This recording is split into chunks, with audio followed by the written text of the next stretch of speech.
to kick off Thanksgiving weekend in the CFL, the Argonauts commemorating their 150th anniversary tonight at BMO Field. They welcome the Elks to town, and a little later on, it is the most anticipated game of the regular season.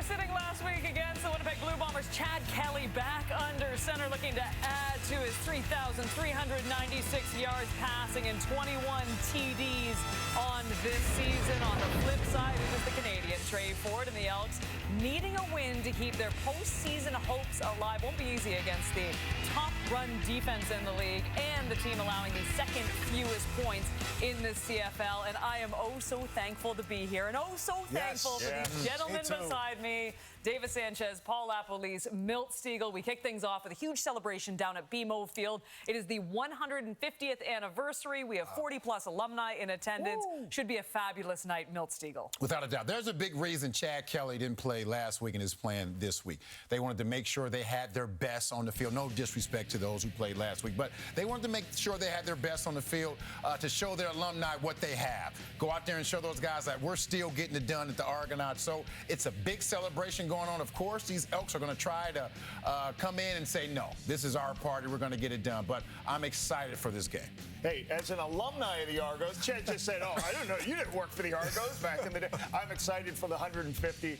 These guys there's some great players in that mix. Trey Ford is a great football player, guys. I love watching him. Yes. Here's what I want to see him tonight. That really good defense. Can they slow him down? You know, but Trey Ford, 7 out of 8 games, he hasn't thrown over 200 yards. Right. So that's got to improve for him to take him to the next level. Does he need to win tonight? Yes. Yeah.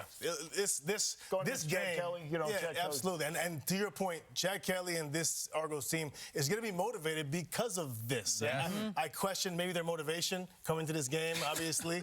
But when you look at, you know, we all know how it is. When you have guys, fellow players, alumni, guys you watch, guys you respect, your peers there tonight, you want to put on a show for them. And I expect the Argos to have a good game tonight and the Elks to be hungry. Kate's alumni too, right? If you're alumni, Kate's I definitely played for the Toronto Argonauts at one point in my career. John, nobody wants to remember the John Heward years, right? When I came into the Canadian League. Look, hair? A little bit. It's going to be a night of celebration, as mentioned. How great is this? Ceremonial kickoff. Chad Owens, the Rocket Ishmael, Pinball Clemens going back to return. We'll get you to BMO Field. Who's fastest? Oh, the Rockets still. I got Pinball. Yes. Chad, me. We'll get you to Rodney Dwayne after this.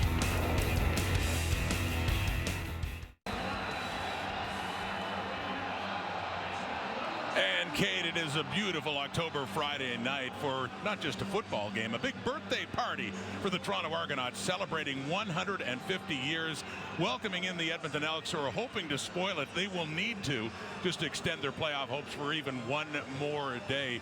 The Argos coming in off their second loss of the season in Winnipeg when Chad Kelly did not play, but Kelly back for this big night will be the starter for Toronto. Yeah, and the Argos, as mentioned, have been absolutely fantastic when Chad Kelly has had the ball in his hands.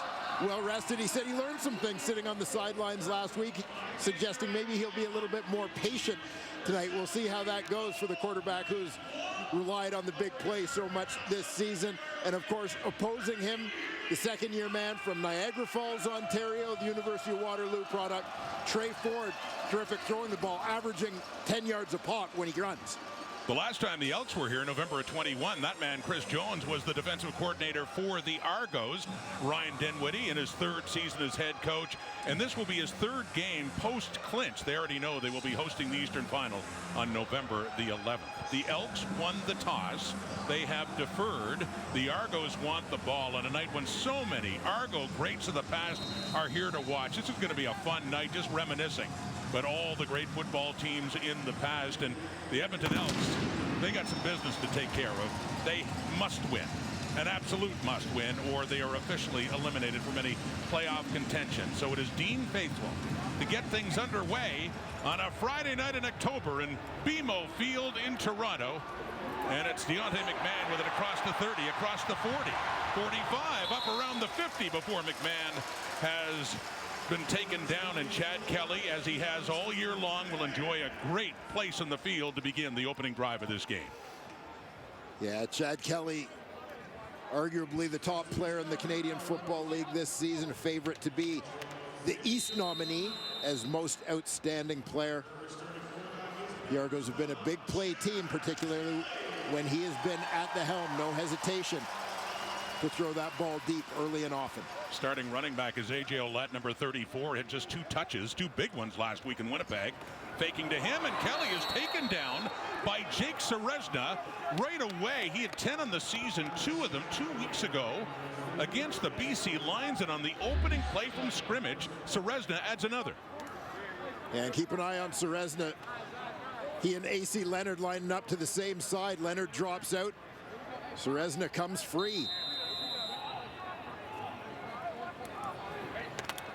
Serezna was tied with Leonard for 3rd in the CFL in sacks. He is now alone at number 3, 11 on the season, and that's against the team that's given up the fewest sacks in the CFL this year.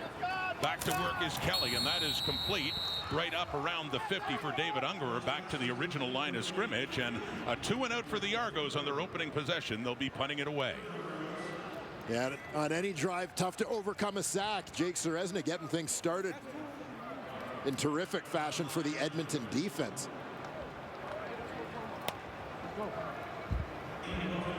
The Elks need to win out, and they need a lot of help as well. Namely, if they can win tonight, they'll be cheering for Hamilton to beat the Saskatchewan Roughriders tomorrow night at Mosaic. They can't afford to lose again. They can't afford to see the Roughriders win again late in the season. Boris Beatty, the punted away, and heading off to the right for C.J. Sims, who lets it take a hop, heading towards the end zone, but doesn't get there. Down at the 2, forced to pick it up. And do they ever pin the Elks deep in their zone? And Sims was hoping that it would take a roll into the end zone, but no. I can't say enough about the value of Boris Beatty to the Toronto Argonauts. His role over the last couple of years has been strictly as place kicker, not as the punter. Now, he's done all 3 kicking jobs in the league for much of his career, but John Haggerty was handling the punting. With him injured, Beatty goes back to doing all 3 and has done a terrific job, as he just did, like this in the punting game all year. And I mean, fascinating backstory is he's a guy who could qualify as a national, as an American, or as a global in this league. Originally from France, Boris Beatty, great punt. Well, it gets in the hands of Kyron Moore, the leading receiver for the Elks, but has a yard, if that, on that first down play. 2nd and long is coming up. Trey Ford, 4-3 as a starter, took over in Game 9, which was a tough loss to Winnipeg after they raced out to a big lead, but has completed over 70% of his passes. Yeah, and it's the efficiency numbers that stand out, because he hasn't put up monstrous yardage totals. We were talking before this game about the fact that in 7 starts, he's only thrown for over 200 yards once. That was a 300-yard effort. But just the level of consistency, stability that he has brought to that position for a team that was 0-9, you know, 4-3 record looks pretty good in their last 7. And this is his 2nd trip this season back to Southern Ontario, with a lot of family from Niagara Falls coming up to watch. Of course, he was in Hamilton for their first victory of the season, that weather-delayed game back in Week 10, when they did come up with the victory. And he had a trip to Hamilton for his first ever CFL start a year ago and got the win then, so likes coming back closer to home. And there's his dad, Robert Ford, part of the Ford contingent there to watch Trey, looking for his 5th win of the season as starting quarterback. And on that second down, Manny Arsenault, only a couple of yards, but he continues a remarkable run. That's now 144 straight games for Arsenault with at least 1 catch. He had 3 2 weeks ago against BC, but not nearly enough for a first down. Yeah, tough place to start, particularly for a young quarterback. You're trying to be somewhat conservative in terms of the plays you're running down there. But I go back to the punt and the position that BD put Toronto in right out of the gate, put their defense in an advantageous position.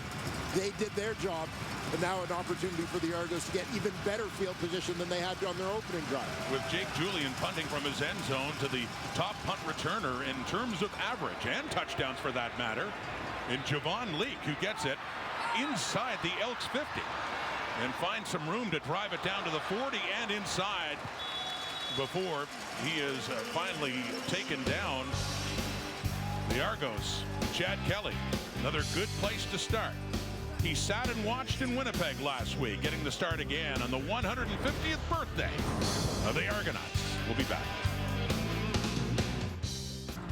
Back at BMO, Argo football to start in Elks territory for Chad Kelly. 12-1 as a starter this season. Best winning percentage and second to Zach Collaros in quarterback rating so far this season. How much will he play tonight? Didn't play at all last week. Handing off. First touch for A.J. Ouellette, who was mentioned at only 2 touches last week after resting 2 weeks ago against Hamilton, but they were gains at 26 and 28 yards for a touchdown. Yeah, we'll take a look at the offensive line in front of A.J. Ouellette and Chad Kelly. Peter Nicastro coming back from injury this season, looking to be in fine form on that young O-line. And as you mentioned, A.J. Ouellette, not sure how much of him we'll see after that limited duty in Winnipeg a week ago. Well, comes in 106 yards shy of 1,000, a mark I'm sure he'd love to get in these remaining games as flags come out on this 2nd and 7. Chris Jones. Offside. Defense number 92. 5-yard penalty.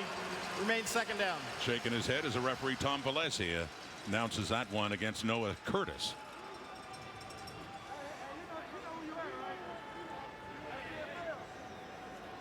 So that moves it down to a 2nd and short, just a couple of yards away now for Toronto. Right at the Edmonton 30. Second meeting of the season between these two teams. They met back at Commonwealth in week 3. Back to Ouellette on the 2nd and short. He pulls his way down to the 25 and a first down for Toronto. Well, we've already seen Jake Ceresna with a sack here right out of the gate. Former Ottawa Red Black continues to tear it up in Edmonton. Enoch Makonzo, the number 4 overall pick a year ago out of Coastal Carolina, playing that nickel linebacker spot. Eddie G, Ed Gainey, the veteran, still holding things down at that boundary halfback spot for Chris Jones Elks. And Makonzo showing blitz. C-43, he'd missed the last 12 games with a foot injury, and he's coming in after Kelly gets rid of it, and down for Ungerer, who has it down at inside around the 5-yard line for a 1st and goal for the Argos. We'll get the Chad Kelly view here. Quick decision, balls out as Ungerer is wide open along that sideline. Not the biggest receiver, but extends to make that tough catch. Ensure that he secures it before he hits that white stripe. Ungerer had the only touchdown catch for the Argos in their victory in Edmonton back in week 3. Big catch there. Back to Ouellette. 5, punches it through for the touchdown. Just as Ouellette was going down, he reached across, he broke the plane. 2 touches in this game, and he has himself another major score.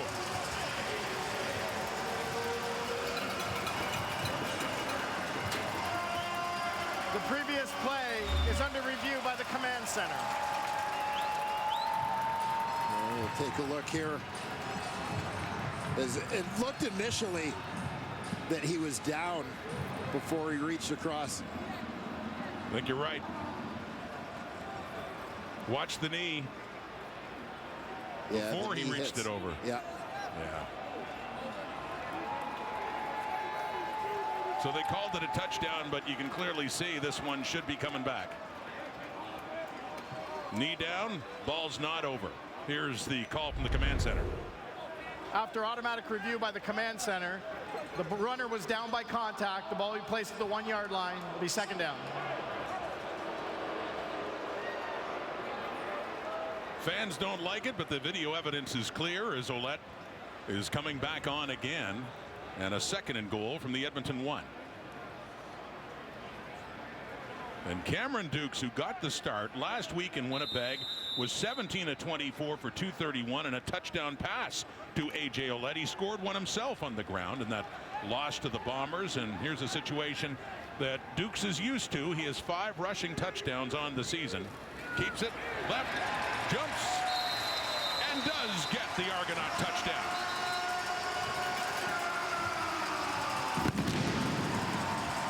So it took one more play, but the Argos, celebrating their big birthday, are the first on the board here at BMO Field tonight. Yeah, and the Argos just basically spread everybody out. Duke's the quarterback under center and 11 men all up at the line of scrimmage. That forces Edmonton to spread out. They can't really have a second level, so to speak, with people filling those gaps. They get a good push and they're in easily. The first major of this ball game. With Beatty on now for the point after. And he does barely just get that in to the left after a 6-play 38-yard drive, just over 2 minutes. It puts that much more pressure on that man from Niagara Falls, Ontario, Trey Ford, his team in a 7-point hole, about to get the ball back on Friday Night Football. You go back to Trey Ford's high school experience in Niagara Falls, Ontario, and you could see greatness even then with them running that spread offense. Yeah, it looks like exactly the same guy, but the spread offense, Rod, is the key. You got to think Canadian high school football, not a lot of teams do this, but his coaches took the opportunity to basically go out, learn this offense, implement it, put it into place to help develop players for university. And Trey Ford is kind of the poster boy, as he was throwing the ball 40 times a game in high school. Interesting, you were talking to him about that earlier this week and how that experience helped him as he made the move to university in Waterloo, with Trey Ford coming back on again. And you know, it took a long time for him to get his chance again this season to lead this offense. He's really made the most of it. Yeah, he has. We take a look at the group around him. Brett Boyko, well-traveled veteran, the Canadian, Saskatchewan native out of UNLV, is at right tackle. And we'll keep an eye on Gavin Cobb, one of the stars of the 2022 CFL Combine, former University of Manitoba, and Simon Fraser star, probably best known as a kick returner in his university days, getting an opportunity here in the Elks receiving corps. Throwing, first down and complete to Eugene Lewis. First down and more up across the Edmonton 45. Gino Lewis, who missed 6 games with injury and comes in just 8 yards shy of 600 on the season. And you see Gino lined up as the sole receiver to the boundary side, gets underneath that press coverage. Just a quick hitter, move the sticks, high percentage pass for Trey Ford to get things going.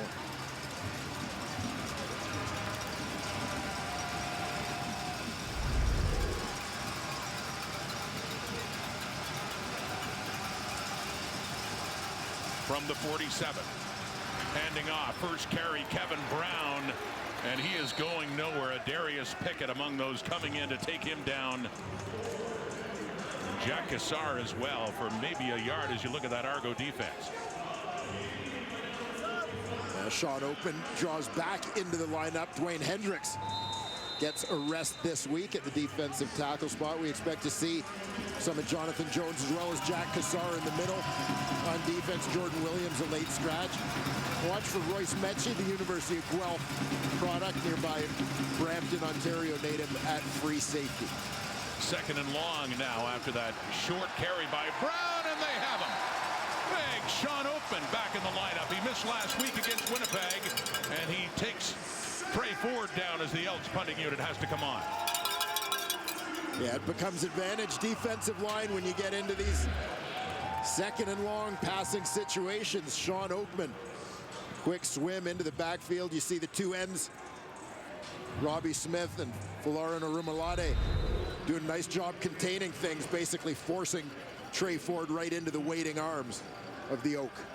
For his 5th sack of the season, 17th of his CFL career, Jake Julian from Barrie, Ontario, but an hour north of Toronto. So close to home, and punting here in this one for the second time in this game to Javon Leake, back inside his 25. Leake outside right, some room, here we go. As Leake gets across midfield, and he gets it down around the 51 of Edmonton.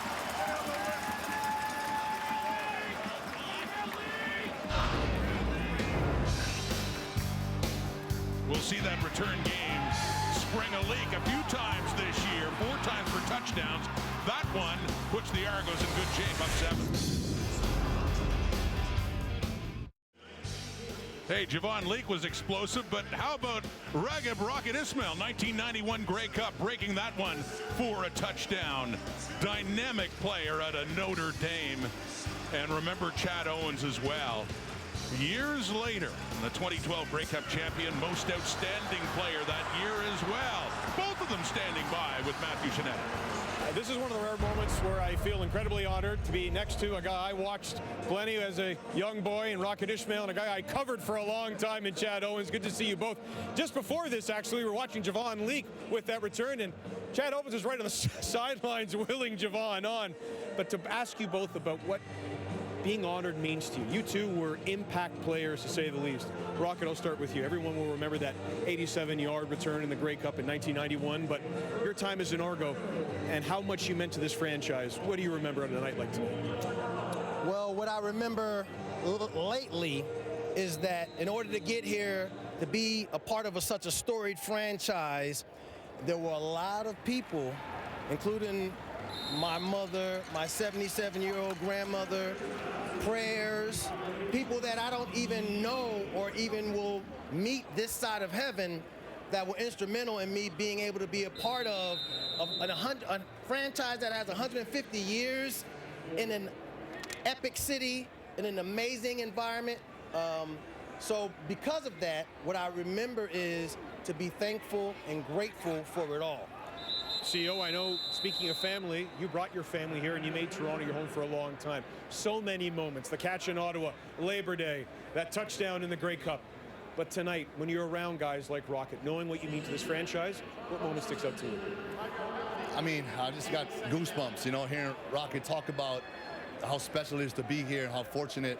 And, you know, for me, I was just a kid from Hawaii wanting an opportunity to play ball at this level. And the moment I stepped foot in, you know, here with the Argonauts, I felt something special, brought the family over. And so just like Rocket said, man, it's all of it. You know, there's not one moment I can identify with. It's all of my teammates, all the coaches, all the equipment guys, Danny Webb, all the trainers, everybody that played a role in you know, we got success personally, but we couldn't do it by ourselves, right? We're out there with a team, and being able to do that, win the Grey Cup here, the 100th Grey Cup at home, so special. So I'm just thankful to be able to be one of these legends and be celebrated along with all the alumni that's here.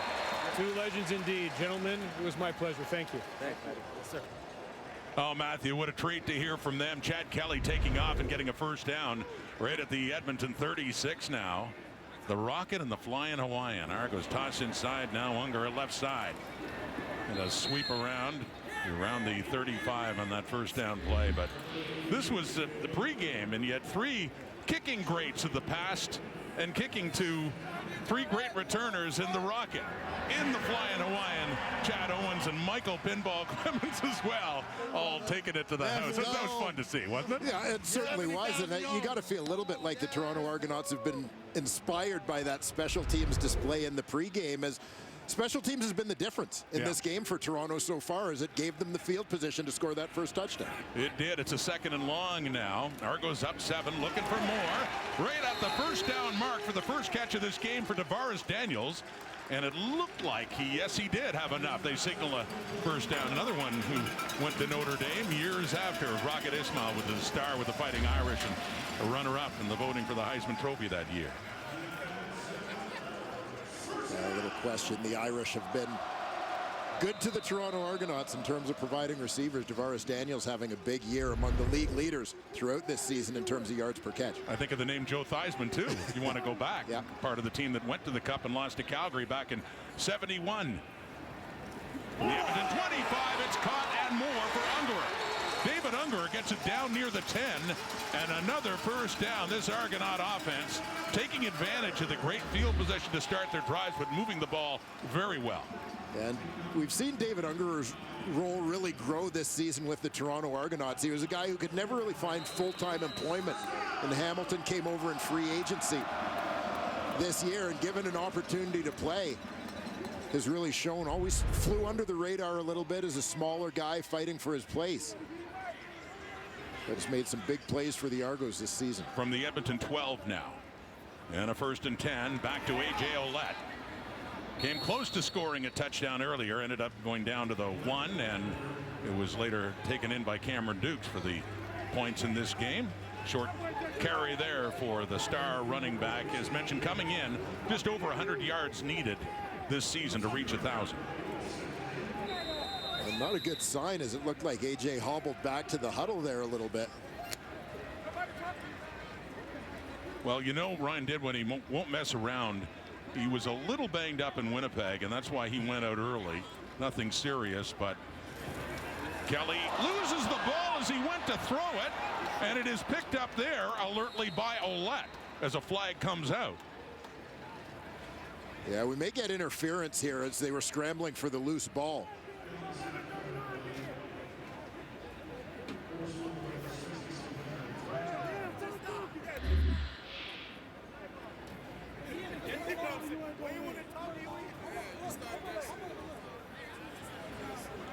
You see once again,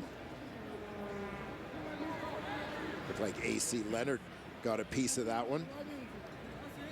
As Kelly tried to step up, there's AC with the reach with that right hand to knock it free.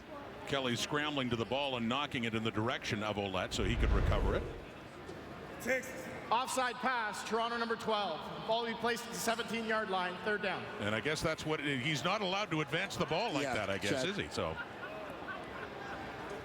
Chad Kelly not necessarily looking like he was trying to pick up the ball as much as to bat the ball. And you see Ouellette getting a little extra attention on the sideline.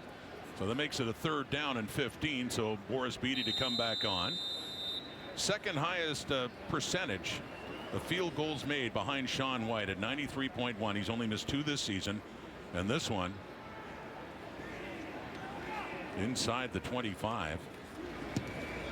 And right down Main Street, no problem at all for Boris Beatty, as it's now a 10-point Argo lead. Celebrating their 150th. And looking back at some great moments for Argo greats of the past. Chad Owens, Rocket Ismail. We'll be back. For Friday Night Football, Week 18 starts in the CFL, and the Argos celebrating 150, and they have a 10-point lead over the Edmonton Elks, who must win tonight to stay mathematically alive in their slim hope for a playoff spot. Work to do for Trey Ford and that Elks offense, too. From the Edmonton 40. Throwing and completing it to Manny Arsenault has his 2nd catch of this game. Look at the most consecutive starts by Canadian quarterbacks in the last 4 decades. Nathan Rourke last year, Greg Vavra, remember, with the Stampeders back in the 80s, and then Trey Ford with his 8th start tonight.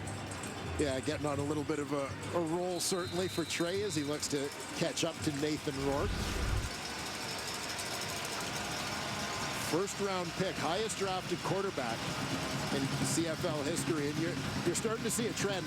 We'll talk about that a little bit as this game unfolds. Right across midfield and running it too, Kevin Brown.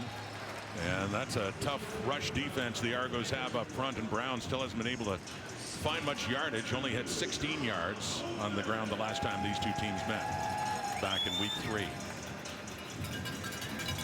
This proud dad, Robert Ford, looking on. Of course, brother Tyrell, who was with Winnipeg last year, twin brother, and with a Green Bay Packers practice roster expected in attendance in the Ford contingent here at BMO Field tonight. 2nd and 9 now. The Argo 53 for Edmonton.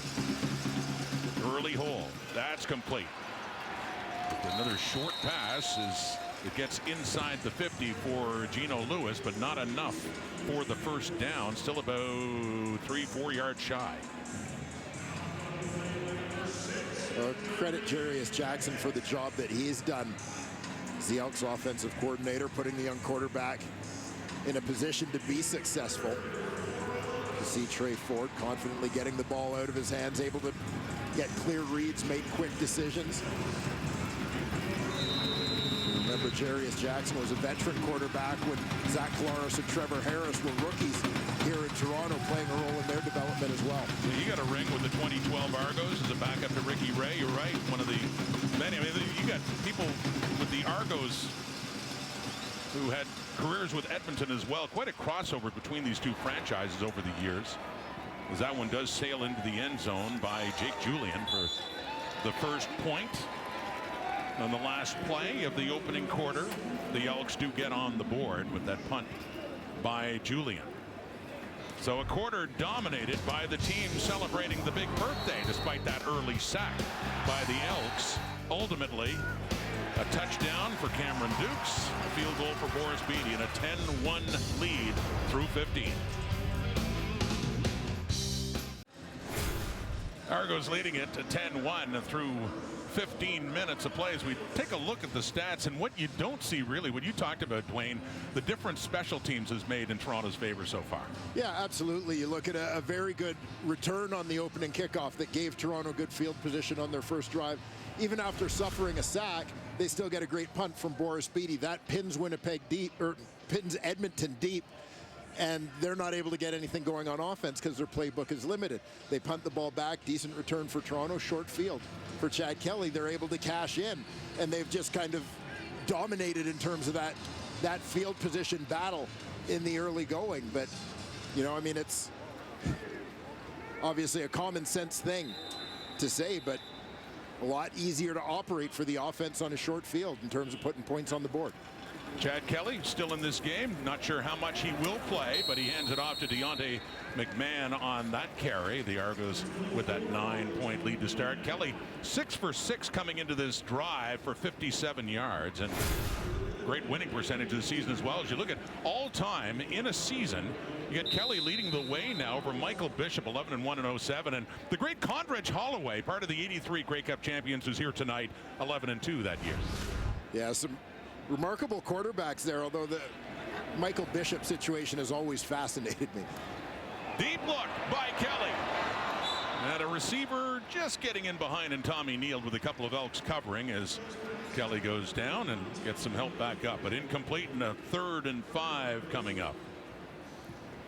Well, we saw Chad Kelly sacked on the first play of this game by Jake Seresna. AC Leonard forced a fumble on the previous possession. Takes another shot right here as he throws that football.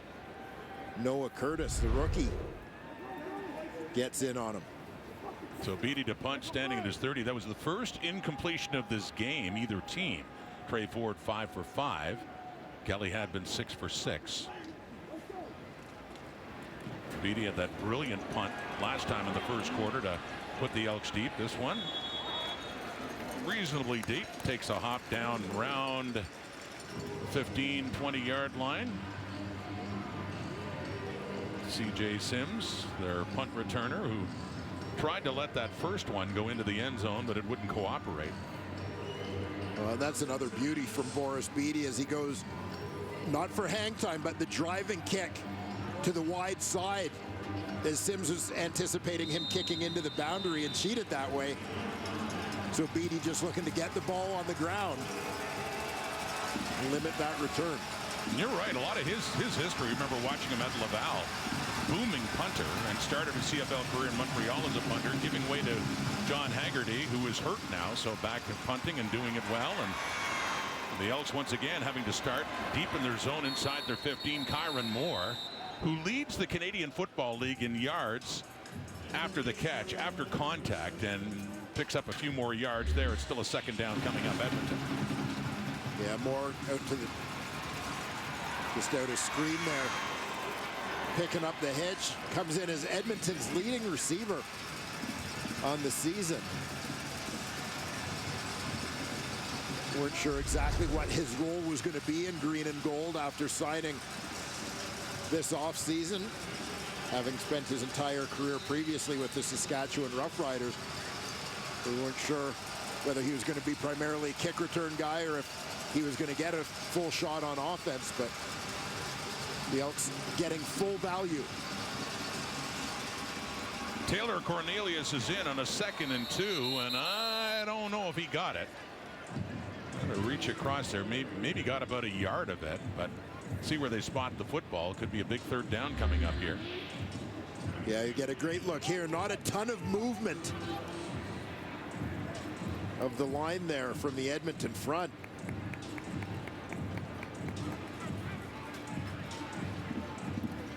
And did not, and Chris Jones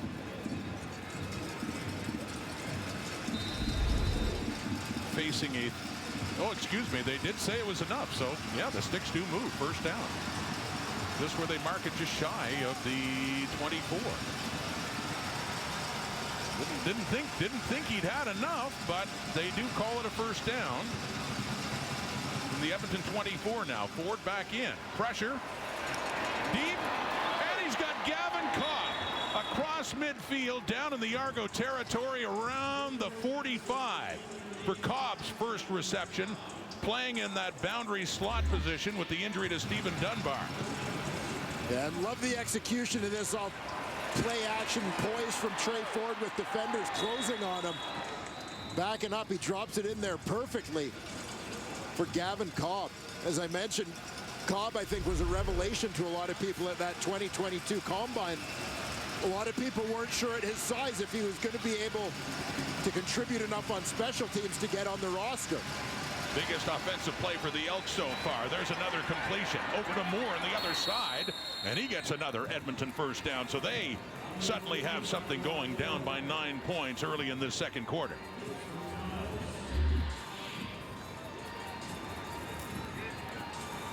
We'll keep an eye here on Gavin Cobb out of the slot, 2nd receiver from the bottom on your screen.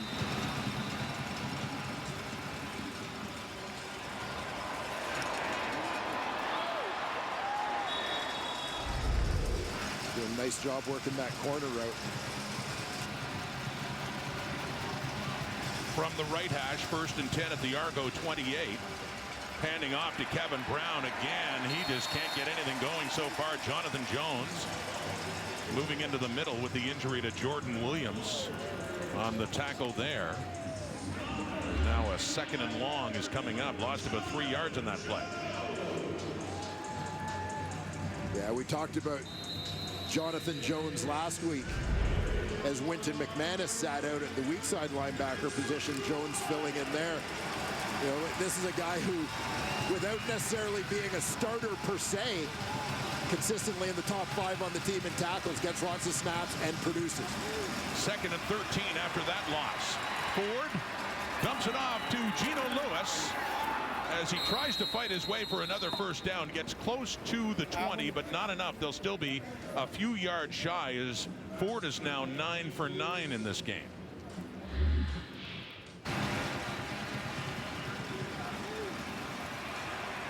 And little pump fake there to freeze the defender for a moment, to create a passing lane for him to slip that ball through to Gino Lewis.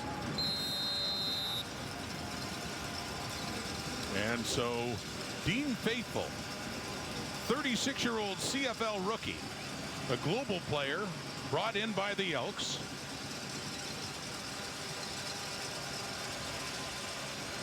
Played at Colorado State Pueblo. As Julian puts it down, and a short kick is through for Dean Faithful. 3 more on the board and a 10-4 Argo lead. It is down to 6. Celebrating the great Argo teams of the past, and many of the players are here for the 150th of the Argonauts. a rugby football team founded by the Argonaut Rowing Club back in October of 1873, just over 150 years ago. That was 36 years before the Grey Cup was ever presented for the first time, and this franchise would go on to win it more than any other, 18 counting last year at Mosaic in Regina. Well, it's certainly setting their eyes on a 19th with the season they have had. Record start, franchise record start for the 2023 Toronto Argos. Chad Kelly still in this game. The fake, and he had an open receiver who could not hang on. And that was DeMonte Coxey, the intended target there. So a second down coming up. Yeah, everything just went a little too smoothly. You'll see Coxey towards the bottom of your screen. Hits the line running, and this ball is just going to hit him in stride. And maybe an easier catch if that's just up by a couple of inches if you want to nitpick. But Kelly put it on him. Looking deep, had a receiver in behind in Tavares Daniels, but it's a bit too far. So 2 incompletions, only one you could hang on Kelly, but nonetheless it's a 2 and out, and the Argos will have to punt it away. Well, there doesn't seem to be much of a wind here tonight looking at the goalposts, but we've seen Chad Kelly with a couple of overthrows here as he's looked deep throwing in this direction.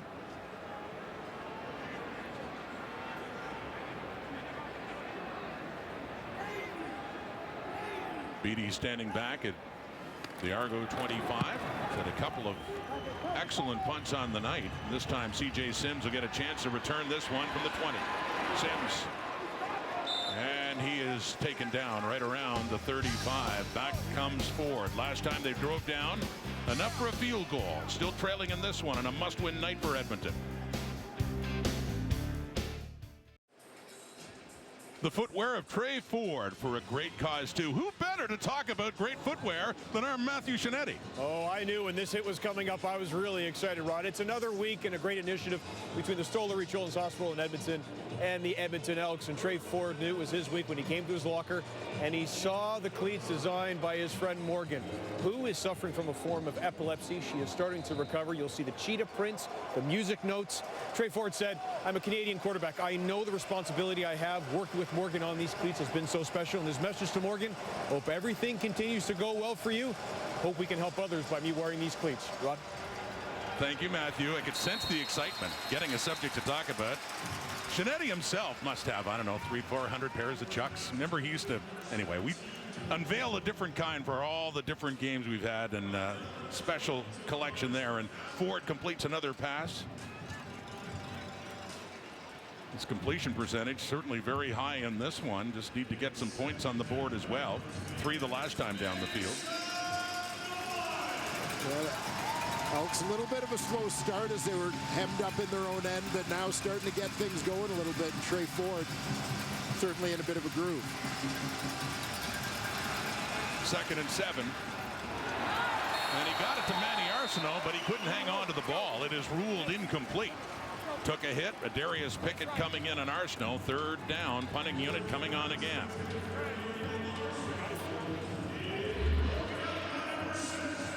Darius Pickett. It's just been tremendous for the Toronto Argonauts this season. Great fit at that nickel linebacker position. He's a guy who can cover and certainly bring the hammer a little bit when needed. First incompletion for Trey Ford, the one that Arsenault had, but instead they do have to punt. Julian gets rid of it. Leak, the big return earlier, first quarter, and he backtracks, really backtracks inside his 10, and he's able to turn a corner a bit, but the Elks coverage is good as Josiah Shackle coming back. And a flag comes out too, deep around the point of the return. The return, illegal block. Runner number 41. Yes, sir. A lot of loyal Argo fans in attendance for this one tonight, celebrating the 150th.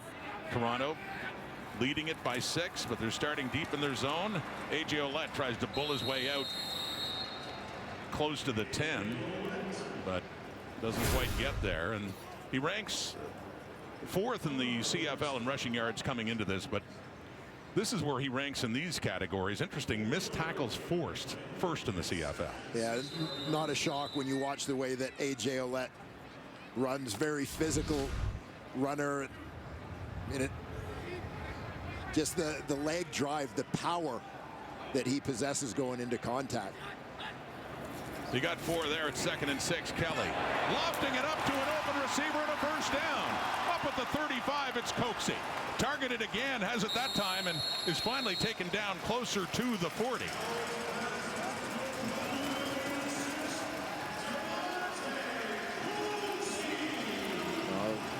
Kelly to Coxie, they make no mistake.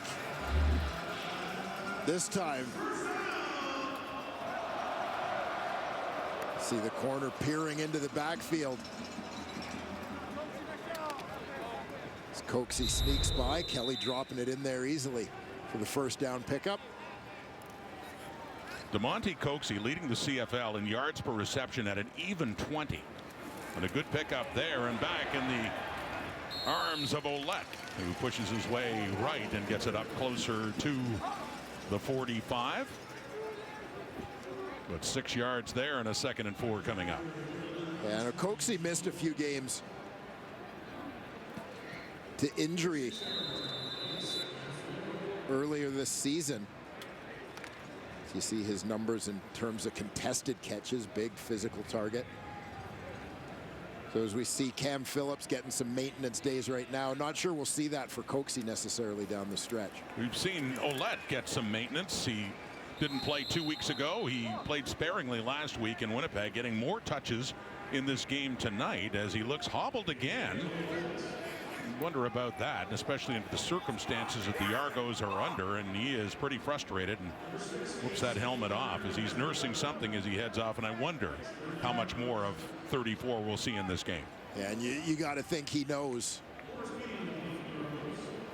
that a recurrence of this injury is going to limit his opportunity to play, quite frankly. A situation where if the Argos hadn't already clinched, he might stay out there, but this has kind of been the guiding motto for Ryan Dinwiddie is if we can give guys a break to get them healthy, obviously we will. Beatty to punt again. Sims inside his 15. Edmonton ball again. They're down by 6, and Sims is still running.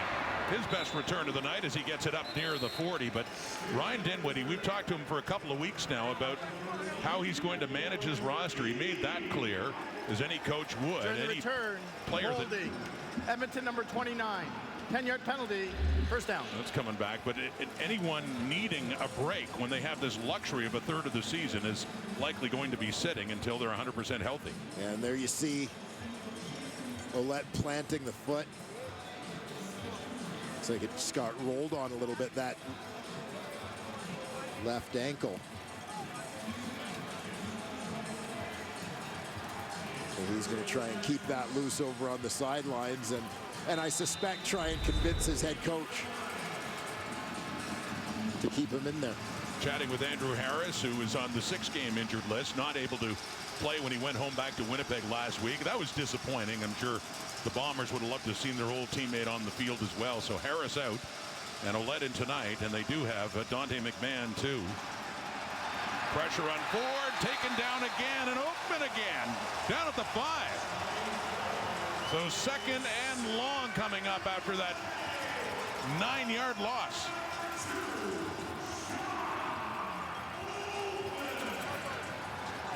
Well, Sean Oakman, who was off last week, there you see the big fella at his defensive tackle position, coming back with fresh legs.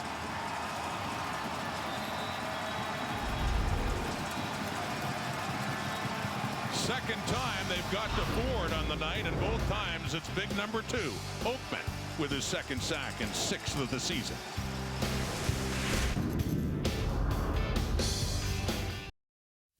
Big halftime halftime coming your way. We're going to give a little love to Javon Leake. Should it be maintenance time for the Toronto Argonauts? And Rod, Dwayne, I know you guys are wondering. Yes, we just had the most delicious turkey meals. We're all a little sleepy. Kate, the panel coming up at halftime, 3 minutes away. Edmonton football, 2nd and 18 from their 6. Trey Ford from the end zone. Little fake, and he takes off. And he's still on his feet, but he is taken down shy of the 15 and well shy of an Edmonton first down, as they will have to punt late in the half. Sean Oakman, a couple of sacks in this game. Well, I mentioned the fresh legs of Sean Oakman after being off last week. Watch the power on the rush this time.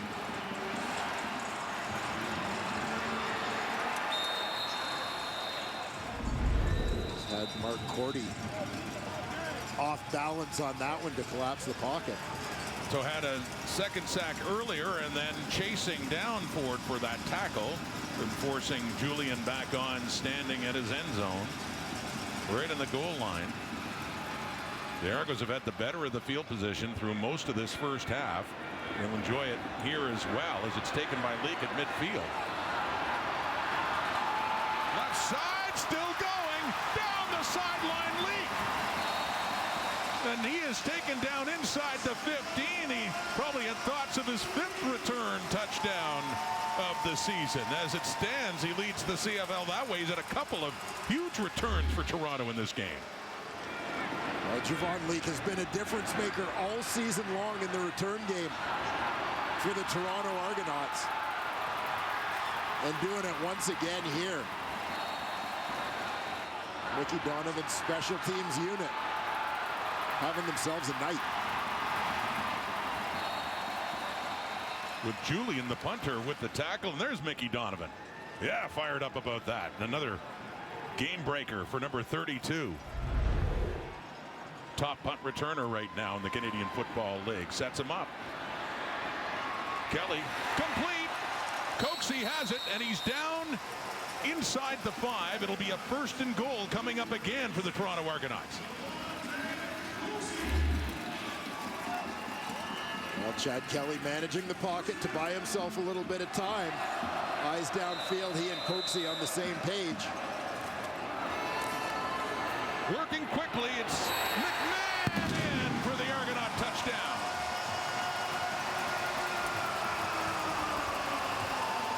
The rookie, Deontay McMahon, takes it in for his first CFL touchdown.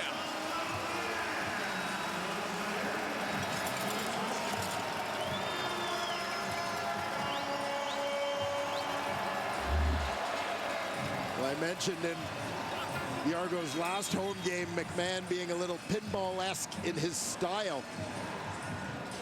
Diminutive runner, great balance. That ability to bounce off of people, and you got a little bit of a taste right there on his first.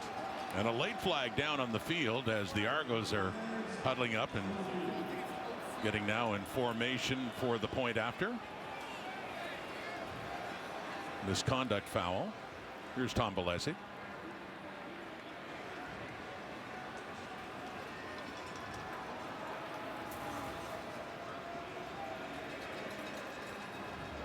Objectionable conduct, a 10-yard misconduct. Edmonton number 11. It'll be applied on the kickoff. The veteran Ed Gainey on that misconduct to be applied on the kickoff.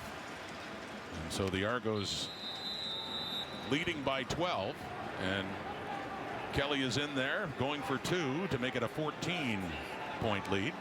2-point try. Kelly, end zone, they got it. Tommy Neal with it. Put 2 more on the board for the home side, celebrating their big birthday in style. Now with an 18-4 lead, all set up by that big punt return by Javon Leake. Yeah, Leake gets to the sidelines and turns on the Jets. Outrunning angles on a couple people, forcing the punter Julian to make the tackle. And after a completion to DeMonte Coxie, it's Deontay McMahon fighting his way in for the second Argos major of the night. Leak wants to get in on that selling. Wants to share in the moment to help setting it up. And don't forget, it was the opening kickoff return by McMahon. That was a good one, too, for the Argos that set them up nicely in their opening possession. Nice little execution of the rub there to allow Tommy Neal to come underneath on the two-point play. So frustration for the Edmonton Elks, who was mentioned, have to win tonight, otherwise they're mathematically eliminated. Faint hope at best regardless, but still. Coming in hard on that tackle is Trevor Hoyt on C.J. Sims to take him down. So under 2 minutes to go until halftime. And Kate in the panel. Lots to talk about along with Milton, Ches, and Lapo as well. Paul Lapalese, who was pointing out before that he got a start in the CFL. John Heward, when he was a head coach of the Argos, brought in Lapo, and when Pinball took over as head coach, kept Lapo on. There's Hoyt coming in on Sims. Well, the former Carleton Raven, Trevor Hoyt, doing a terrific job on special teams. Four receivers to the right for Trey Ford. Oh, a nice catch, too, by Gavin Cobb. His second. He had a big one earlier this quarter, and that one's for a late first down here for the Elks, trying to drive and get more points on the board before halftime. Yeah, Gavin Cobb climbs the ladder here.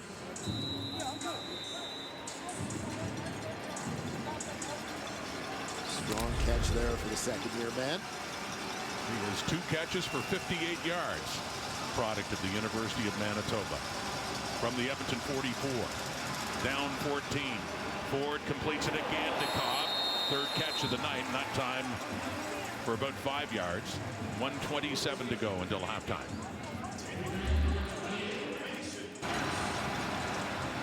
Quick hitter here as he bounces it back to the outside. Mason Pierce delivering the pop. Pierce getting more playing time with the injuries in the Argo secondary in his first year. Pressure on Ford again, trying to scramble his way out of it. McMahon is chasing, Jonathan Jones chasing, and he wants to see if he can turn the corner to get close to a first down. He does not. A flag does come out, though, on that attempt to tackle Trey Ford right around the Edmonton 50. Major foul, horse collar, Toronto.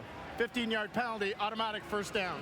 Well, that helps the Elks right there, and the horse collar penalty to move them into the Argo zone. And watch the acceleration of Trey Ford once he decides to go.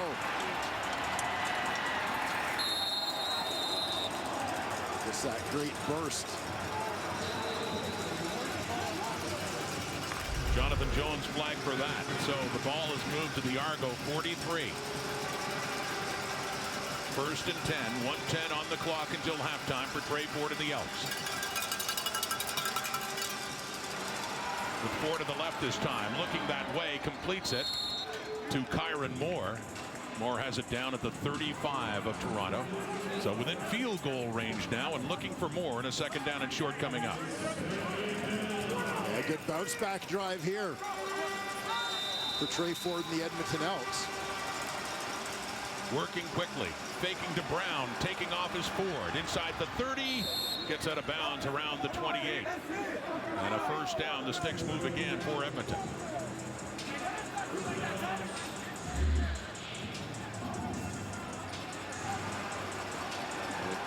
See as the defense collapses a little bit on that run fake to Brown.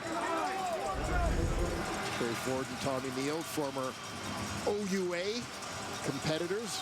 Ford at the University of Waterloo under Chris Bertoya, and Neal at McMaster under Steph Patasa. Ford is 13 of 14 for 150. Edmonton still needs a touchdown. Completes that one to Manny Arsenault, the veteran. Arsenault keeps his feet and still does as he gets the first down. What great second and third effort for the Edmonton veteran receiver, Emmanuel Arsenault. A couple weeks removed from his 36th birthday. The Manny Show still worth watching. Sure is with that effort, getting it down to the 16 of the Argos. A late push here Heading down to about a half minute to go. 1st and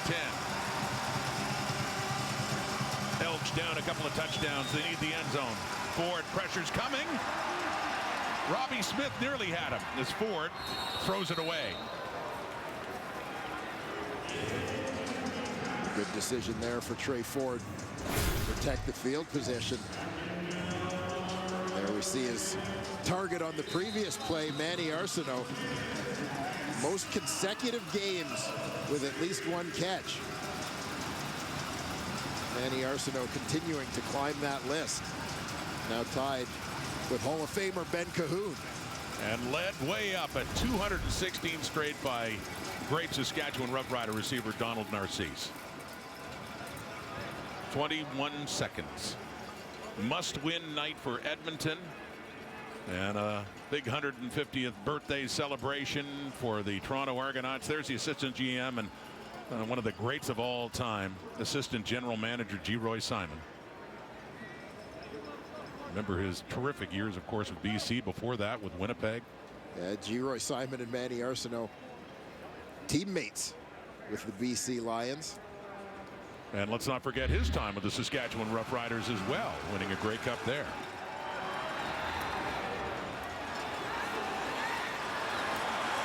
And Manny could write a book on preparation for receivers. Always taking his off-season training regimen very seriously. Make sure he looks after the body in season as well. Proper rest recovery is to go along with the exercise. So we have a 2nd down and 10 coming up here for Edmonton. 21 seconds until halftime. Yeah, 3'd be okay, but they're down 14. Need a touchdown. 4 receivers to the right. Ford running out of time again. He's on the run. Nowhere to go. But he still gets rid of it into the end zone. Touchdown. It's showtime. Brilliant play by Trey Ford to buy himself some time. And here come the Elks. Gavin Cobb with another big catch. Touchdown Edmonton. Timely too with 9 seconds to go until halftime. And let's just say this play did not end the way I thought it was going to. But I forgot we were talking about Trey Ford. The great escape artist. Almost runs into the official over here. I'll just turn and go this way. And then throws a dart to Gavin Cobb in the end zone. What a stunning play. Brilliantly done by Trey Ford to find Gavin Cobb. Somehow buy himself some time. After an 8-play, 83-yard drive in under 2 minutes, Dean Faithful will try to make it a 7-point game with seconds to go until halftime. Put down by Julian, put through by Faithful. They needed the touchdown. They got it. Thanks in large part to that man, Trey Ford. How about this?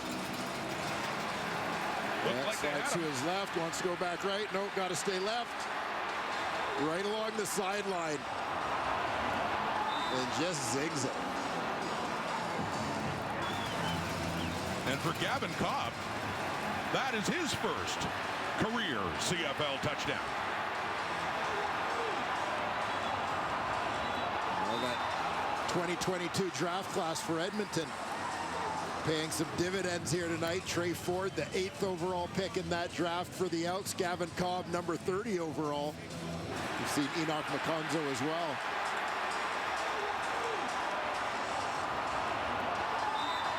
Tyrell Ford is the Ford family all looking on. Friends and family of Tyrell Ford there to see that play.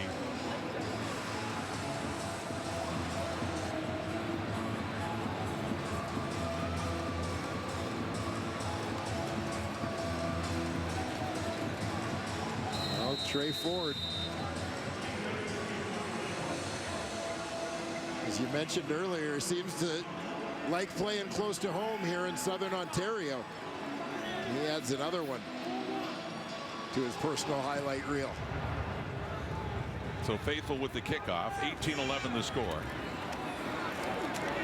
And here's Deontay McMahon. Gets it up across the 40. 3 seconds to go until halftime. The Argos lead it, but the Elks just made it a whole lot more interesting on a must-win night for them.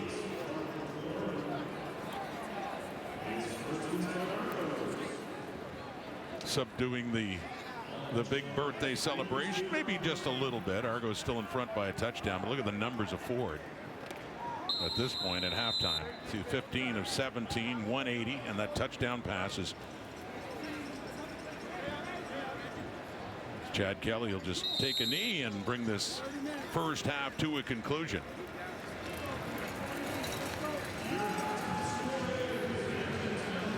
Well, there were offensive stars, Toronto defensive stars as well. The job that Big Sean Oakman did, putting some heat on for.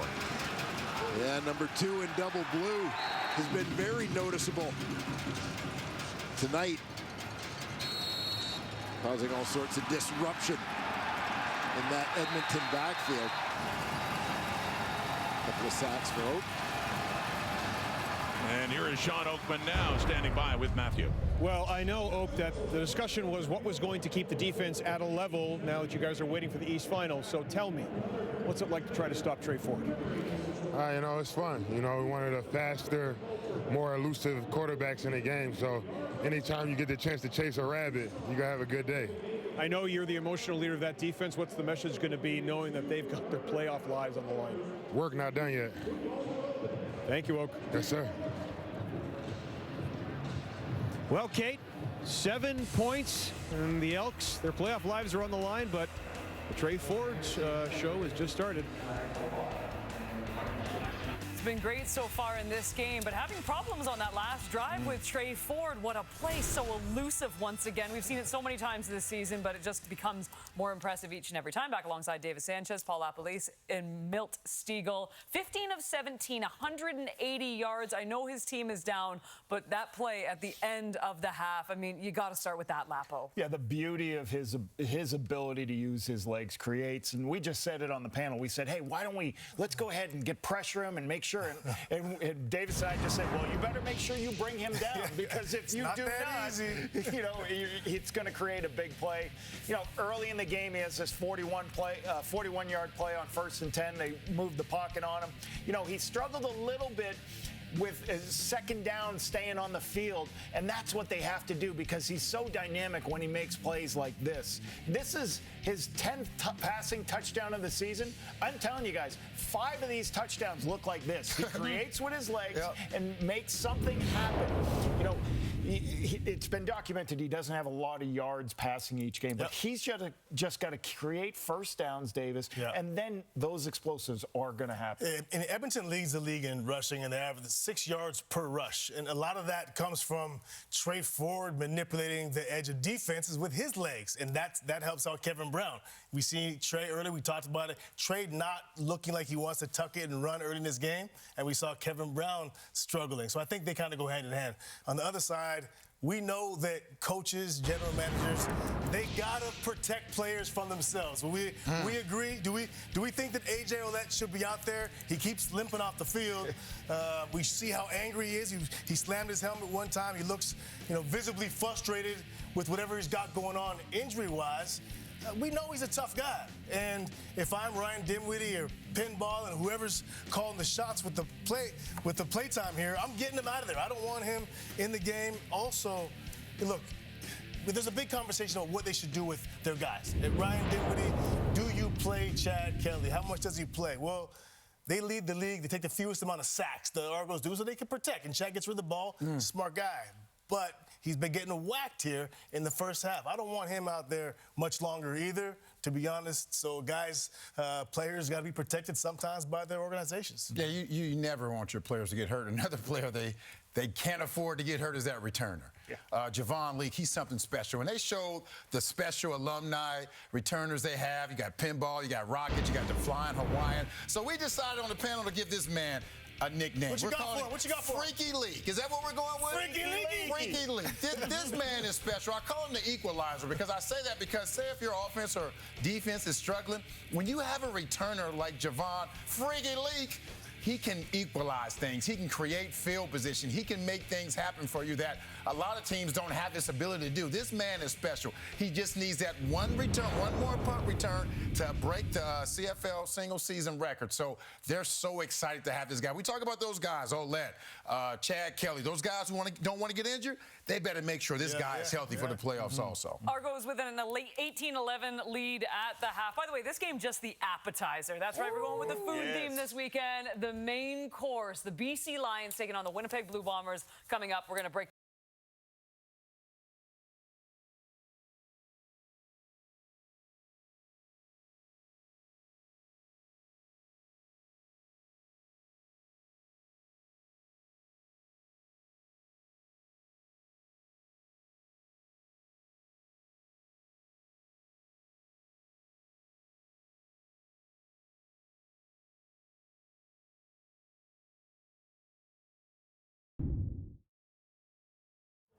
It is the most anticipated game of the CFL regular season, the 11-4 BC Lions welcome Let's go, the Duckies. 11-4 Winnipeg Blue Bombers to town. How does this affect the MLP ranks between Zach Collaros and Vernon Adams Jr.? There is so much on the line with just 3 games remaining for both of these teams and the top of the West in contention for both. Milt, I don't even know where to begin in this game because we could go on 9 different storylines, but what are you watching for? 2 storylines. First for the Winnipeg Blue Bombers, the return of Janarian Grant. We know what he did to the BC Lions last year. First regular season game, he had a punt return for a touchdown. The West Final, he had a punt return for a touchdown. But the most important person in this game, in my opinion, is VA. This is the biggest game of his CFL career. He gets an opportunity to put his team into the position to win the West. And also, he goes out and ball. He's maybe the favorite for the MOP. Remember, a couple of weeks ago, he was on the outside looking in. Now he gets an opportunity to not only sit at the table, but maybe sit at the front of the table if he can play well. My 2 points are this. I think the BC Lions don't have to worry about the run game tonight. I'm telling you guys, I know Brady Oliveira is a great player. They gave up 576 total yards last game. They gave explosive after explosives, 400 yards on first down. It was a Dalton show and Kenny Lawler show. I think they need to play some more zone coverage, not give up those explosive plays, get back to making Zach hold the football. Game 1, 7 sacks. Game 2, 0 sacks. Winnipeg had 0 sacks. So they got to get back to making Zach hold on to the football. Don't play as much man coverage on first and 10. Let the BC Lions not worry about that running game and watch what happens, Coach. I'm telling and I know you've been a head coach, but let them know. Okay, all right, I hear you. I hear you. For me, first down for the BC defense against Winnipeg, kind of towards where you're saying, but they do have to stop the run. I know you know that. But, yeah, first down is huge because when Winnipeg gets in second and medium, they're really difficult to stop, and they're really good on first down. We've seen Zach, and Zach is a great quarterback. He's a potential MOP. We've seen him on second and long. That's when he gets in trouble, and he brings pressure, and we've seen times this year he's been flustered. So that's the key for BC, in my opinion. Also, if you look at big plays, going down the field, taking deep shots, VA and BC are taking way more deep shots, like 40 more deep shots, for example, than the Argos. They take 20 more than the Winnipeg Blue Bombers. VA in that offense, they're explosive. They take big shots. So, yes, the run game is what Winnipeg does. BC's got to be aggressive. And, Milt, to your point, in your opinion, it's the biggest game of Vernon's career. My opinion also, and I would probably think Lapo, can I say that to you? Biggest game for VA in his career thus far? Yeah. So it is huge game for VA.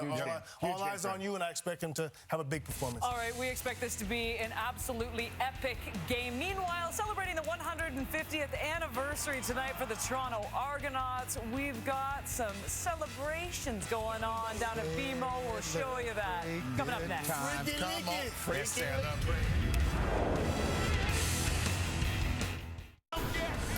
Great drive by the Elks at the end of the half to make it 11-18 in favor for the Argonauts. Lapo? Is that 16 rushing yards? I want to see Kevin Brown, 3 rushes, 2 yards for a gain of as long as 1 tonight, guys. 1 yard.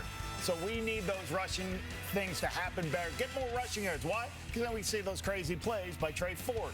Like to see that in the second half.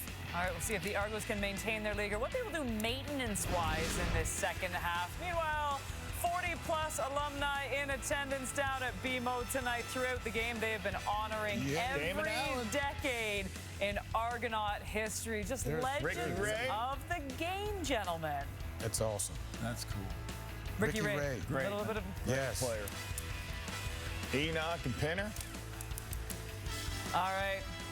Argos having a great time down at their 150 celebration. You know what, too? I mean, I know that they could have so many different alumni that would come into this game, but even these guys that did show up, you see the Rocket Ishmael we saw before the game, Chad Owens, the Flying Hawaiian, pinball, of course, and the ceremonial kickoff. But even the cheerleaders, the alumni cheerleaders, making their way onto the field. This is a celebration for everyone. Yeah, this is awesome. This is awesome to see all these individuals get back together. I'm sure they have some stories, some that probably couldn't be told on air, but this is awesome to see. 150 years, tradition, more Grey Cups than anyone. So excited for those guys who are there. I know some of the other guys who couldn't be there. They're excited for them also. So. I didn't know anything about the CFL until what?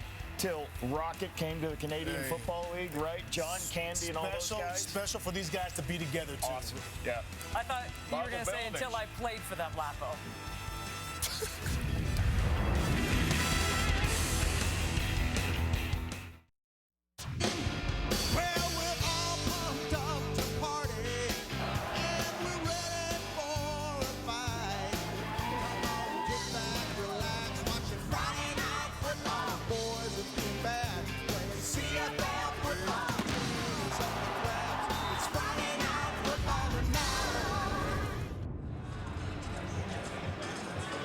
Halftime at BMO Field, the Argos celebrating their 150th birthday, and the Elks back in it thanks to a brilliant touchdown pass by Trey Ford, standing by with Matthew Shinetti. Trey, it's essentially a playoff atmosphere now for your team, but take us through that touchdown and the way you were able to evade the entire seemingly Argos defense. Yeah, I made it a little hard on myself. I probably could have just threw it to one of our checkdowns, but I didn't want to throw a check down and not be able to get out of bounds. I was like, if I scramble, I can at least get out of bounds or throw it away. And then I saw Gavin wide open for a touchdown, so that worked out. 30 minutes left. What's the messaging have to be now? And we talked about the leadership that you want to have as a starting quarterback. Yeah, I mean, we just got to go out there and execute. We get the ball back right now. We're down 7. I mean, we talk about it all the time at practice. You know, we have half times in practice. And we say we're down 7, like it's time to go. So right now, everybody's ready to go. We're gonna hit the field, ready to play. Good luck, Troy. Appreciate it. Thank you. And it's time to go in the second half. Edmonton gets the ball. C.J. Sims on the return. Finds some room as he gets it up across the 40. Ball coming out, but it looked like it came out after he was down as Trey Ford heads on. 15 for 17, 180 yards, and that touchdown pass, Wade Ford. Yeah, finishing with a bang, but a solid first half for Trey Ford, kind of easing into things, but he and Gavin Cobb, two youngsters, certainly found some chemistry. Trey got his scramble game going a little bit. That last touchdown pass, of course, a play everyone will remember. The catch by Cobb, his first CFL touchdown, and he is the leading receiver for the Elks on this night. 4 catches, 79 yards, and a touchdown. Edmonton ball to start things off, and Ford off the fake picks up maybe a yard. And Jamie Harry coming in. A late flag comes out, it looks like, on the hit on Ford.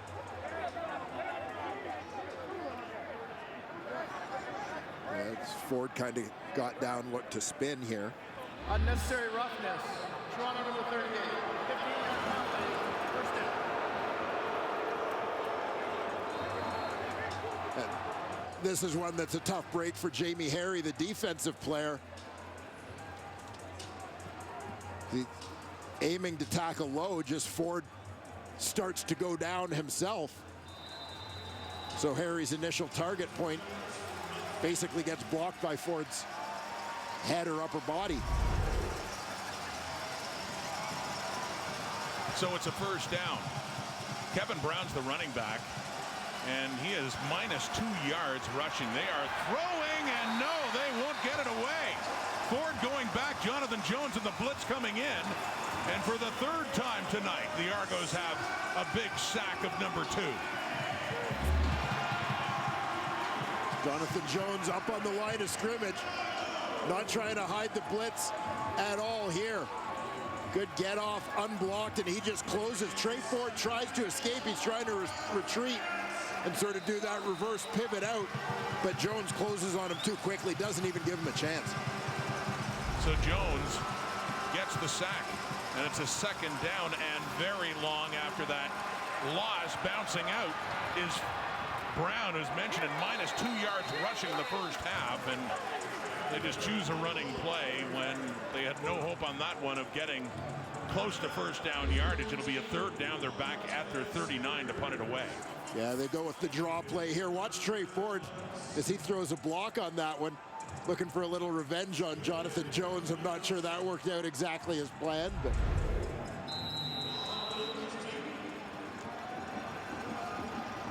that sack earlier by Jones, by the way, was his 4th of the season.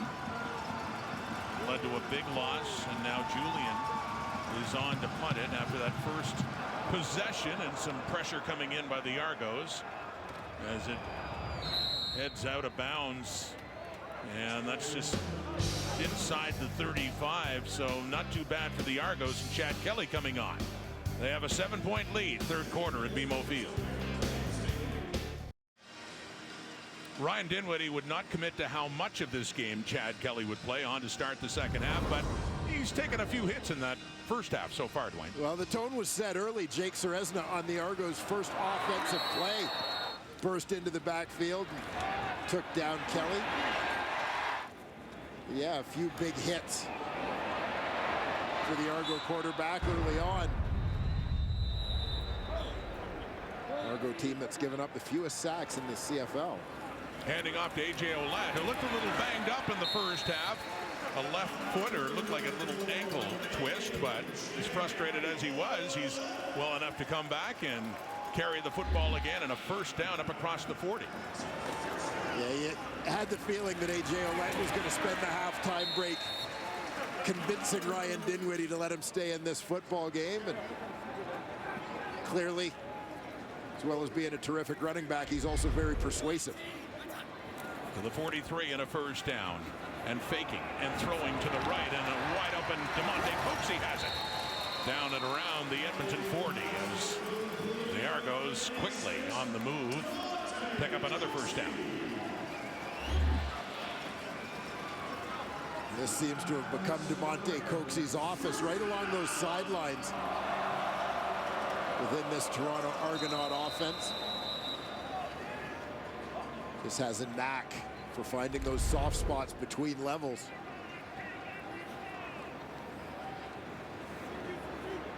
Ouellette remains in there with Kelly. First down at the Edmonton 38. Their first possession of the second half on the toss right. Ouellette has it as he drives down closer to the 35. So a second and long coming up here for the Argos. Gain of about 3 yards.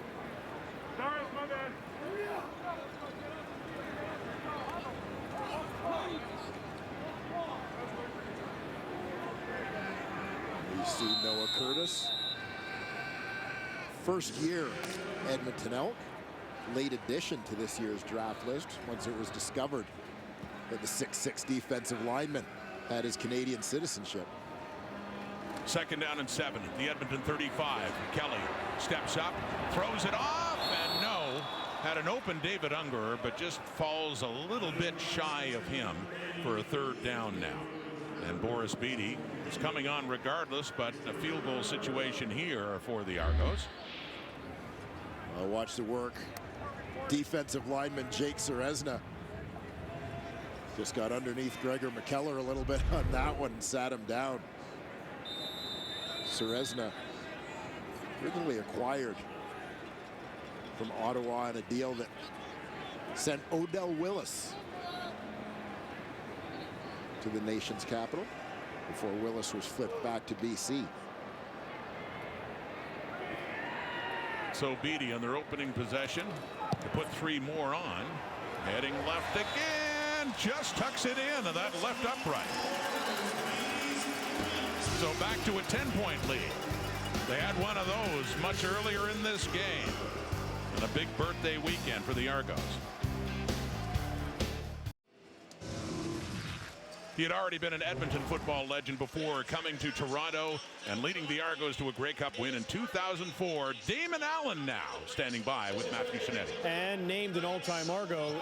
A great year that I get to talk to you twice, Damon. And what does it mean to you? I was talking to Pinball about this just after the ceremony at halftime, to get all of these all-time Argos together and to know what all of you have meant to this franchise.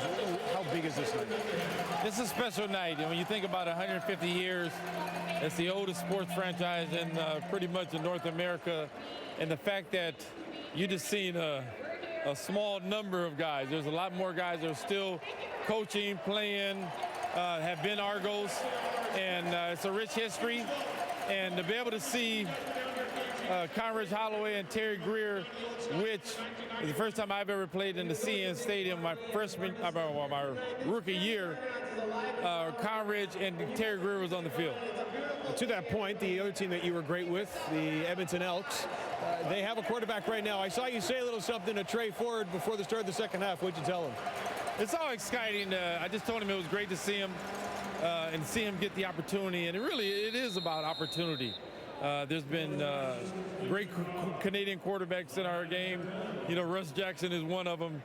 And now when you start to see guys get the opportunity, then it's really up to them and what they do on the field. And clearly, Trey has the ability to do a lot of different things on the field, and he's taken a full advantage of his opportunity. And how much do you appreciate finally quarterbacks who use their intelligence, use their legs, and use their arm? And when you see a young one like that, you kind of look at him and maybe see some traits and some learnings that you had when you were early in your career? Well, he's just going to get better. Because now, he played a little bit last year. This year he didn't start or anything like that, but now he's getting the opportunity, and he has the opportunity to be his team too. So he's playing well, doing some exciting things. He's very difficult to deal with when he's running and throwing. The Argos know that. And I told him that bring to the stadium, game in and game out, what you're capable of doing. That's running and throwing. And I always believe anybody who can run and throw in our league is the most dangerous guy on the field. Always a pleasure to talk to you, Damon. Thank you. You too. Oh, Damon Allen has mentioned a couple of Grey Cup wins with that team, with Edmonton, and then with Toronto and Dwayne. At one time, he was the all-time leading passer, but I still can't get over he's third all-time in rushing yards. A quarterback at nearly 12,000. Yeah, so he's a pretty good guy to be providing advice to Trey Ford. Absolutely. 2nd and 11 now, and this Edmonton possession as Ford does take off and tries to lunge forward for a first down and falls a couple of yards short. Now, as mentioned, they're down 10. They have to win this game tonight. 3rd down coming up. As we take a look at this Trey Ford scramble. We'll go back to Damon Allen. Now, I mentioned earlier how I've always found fascinating the record of Michael Bishop, 11-1, second best winning percentage for a Toronto Argonaut quarterback in a season back in 2007. Fascinating because Michael Bishop was never the starter with the Toronto Argonauts. He started a bunch of games when Damon Allen was injured. He never got a chance to be the starter because the legendary Damon Allen was here. And then when it looked like he was going to get a chance to be the starter the next year, they traded for Kerry Joseph, who had been the 07 MOP in Saskatchewan. 3rd down now and 1. Taylor Cornelius in, and he pushes, and it looks like he does get it up across the 50, so the sticks will move. But yeah, to your point, 11-1 up until Chad Kelly in the 12-1 start. The best winning percentage for an Argo starting quarterback. As we see Taylor Cornelius, that short yardage unit with terrific execution there on the 3rd and 1 play.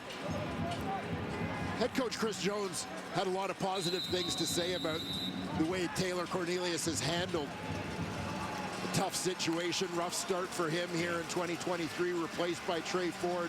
Cornelius moves down the depth chart. They just talked about how positive Cornelius has been in terms of accepting his role and continuing to go to work every day. At the 51, best run of the night for Kevin Brown, who'd have a tough time against that Argo defense up front, and a good carry to get inside the Toronto 50, and looks like first down territory again, or very close to it. It is indeed another first down for the Elks. With a great drive, their best of the game, last one of the first half that ended up in a touchdown. Yeah, Kevin Brown, certainly a guy that the Edmonton Elks envision as one of their important building blocks going forward. Came into this game 1,000-yard rusher, 1,022. Has it again. But against the Argos back in week 3, one of his toughest games when he had 6 carries for 16 yards and is starting to spring to life now here in the third quarter. And I would anticipate that part of the mission for Edmonton in the offseason ahead will be continuing to design plays that allow that combination of Kevin Brown and Trey Ford to complement each other in their run game. Jarius Jackson calling the plays. 2nd and 7. The Argo 46. 10-point difference. Heat's coming. Ford gets away. He takes off. First down and more. Inside the 35, getting down close to the 30 for Trey Ford, who slides just up against the advertising signage. Well, had the Elks been able to get the protection here, watch at the bottom of the screen, Gavin Cobb was on a wheel route down the sideline. He's going to end up open, but the pocket's breaking down. Ford doesn't get a chance to look that way before he's forced to take off. Nice scramble for him to pick up the first down regardless. So Ford now has 7 carries, 47 yards. It is down to the Argo 31.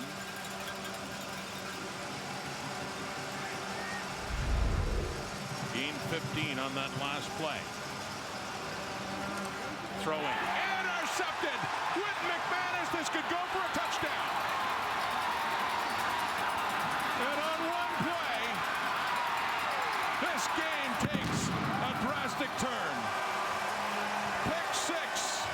Wynton McManus, his 2nd touchdown of the season.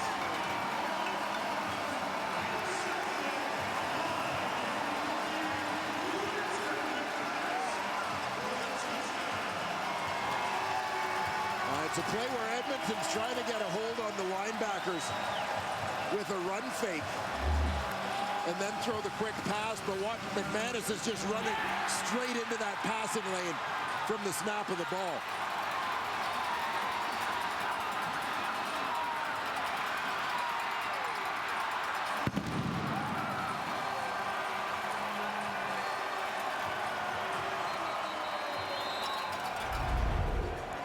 Third interception for a touchdown in double blue. He had one last year in touchdown Atlantic. We get a challenge, though, from Chris Jones. Edmonton is challenging for roughing the passer. We'll review the play. Says the referee, Tom Valesi. So the command center will decide if that indeed was another interception for a touchdown by number 48. Still to be determined, was the roughing the passer. Jonathan Jones got in and knocked him down. We'll have that decision coming up.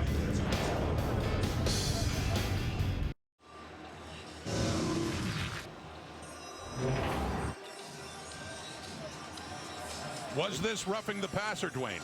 Yeah, I think not. Jonathan Jones leads with his hands on the play. Nothing late. Should be good. Here's the decision. After review by the command center, the ruling on the field stands. Edmonton will be charged a timeout. So Wynton McManus has another. He nearly had 2-in-1 game against Hamilton a couple of weeks ago.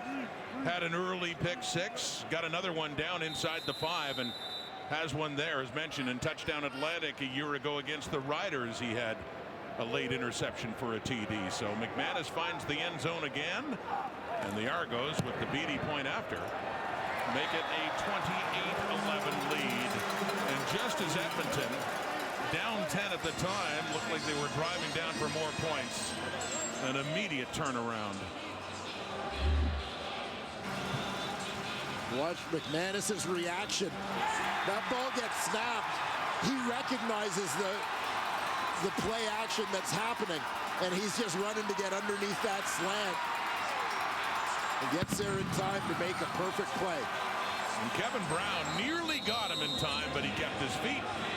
And it's an 83-yard return after the interception for Winton McManus, who was injured and got a chance to rest last week against the Winnipeg Blue Bombers. Frustration on the part of Trey Ford, who had been having, well, a productive night earlier on, specifically that big touchdown pass and completing a lot of his passes, but one he'd like to have back as the celebration is on.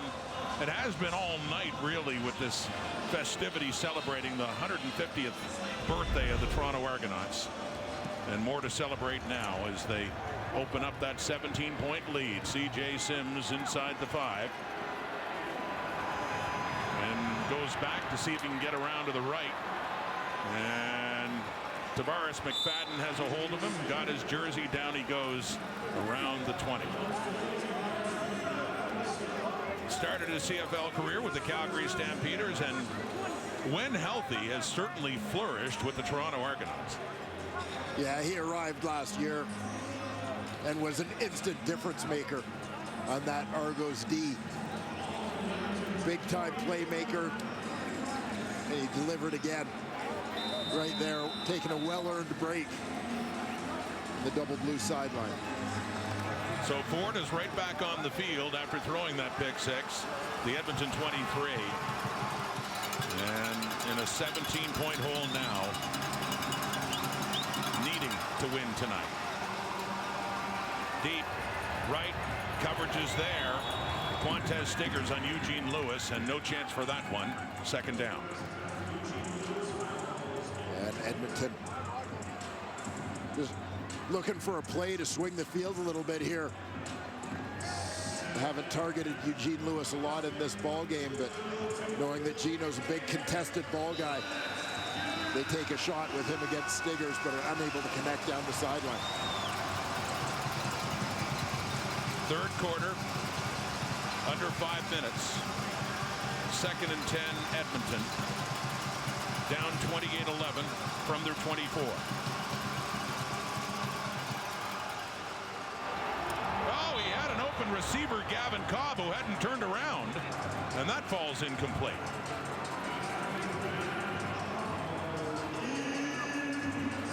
So third down, and the punting unit comes on.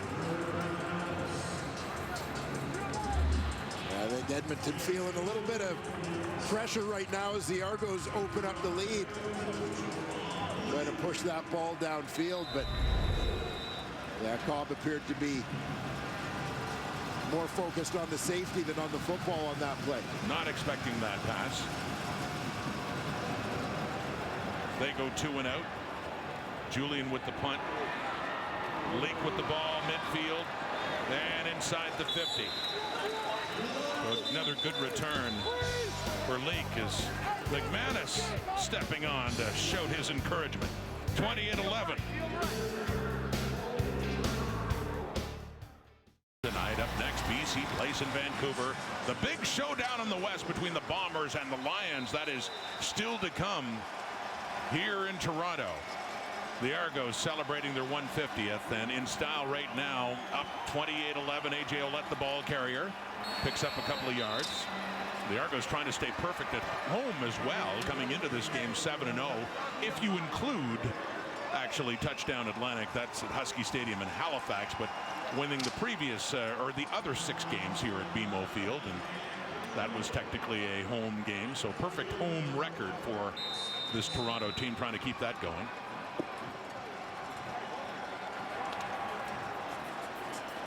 Middle linebacker Tony Jones in for the injured Niles Morgan for Edmonton. Second down. Blitz coming. Gets rid of it. And coming back for it, or looking back there, is Coxie, but no, it falls incomplete. So third down.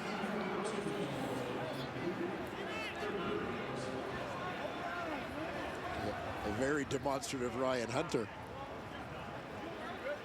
out there.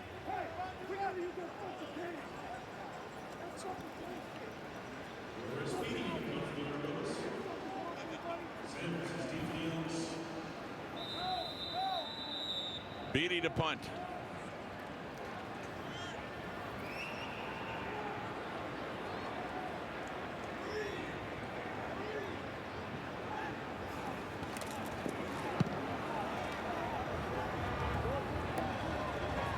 Sims at the 25, loses the handle. So he has to backtrack. He has it, but loses some yardage on that return as Adarius Pickett. Also Jonathan Edouard in there for Toronto on that coverage.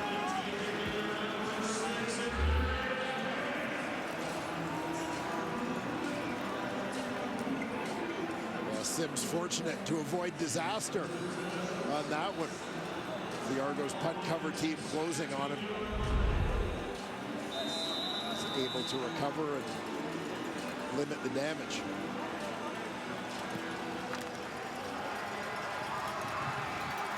So Edmonton ball on their 17. And time is starting to run out on the Elks. Late third quarter. And that one over Cobb's hands. A little high. Incomplete. Second down.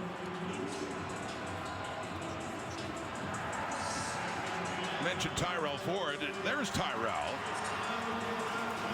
On to watch his brother now. A little more subdued now for the Ford group of family and friends. On to watch Trey. And they were together in Waterloo. And he's with the Green Bay Packers practice roster. Was with Winnipeg last year. Defensive back. Second and 10 at the Edmonton 17. And Trey Ford to Kevin Brown across the 20. And getting a hand on Jamie Harry again, initially high and now pleading his case. He got flagged earlier. Coming in on Trey Ford. Major foul, face mask. Toronto number 38. 15-yard penalty, automatic, first down. Getting his hand on the mask of Kevin Brown and taking him down, and to no avail for Harry as another penalty goes against the Argos. Yeah, and you'll see Harry just trying to get a hold of the running back Brown. As Brown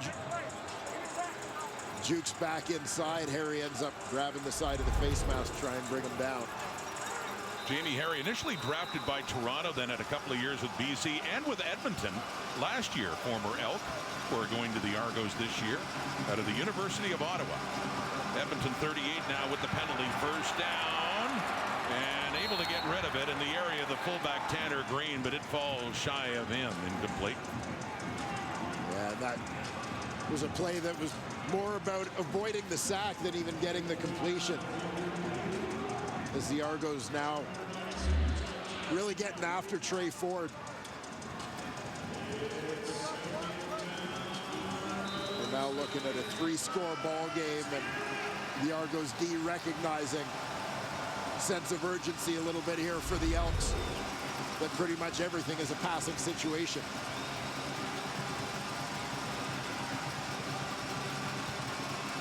Second and 10.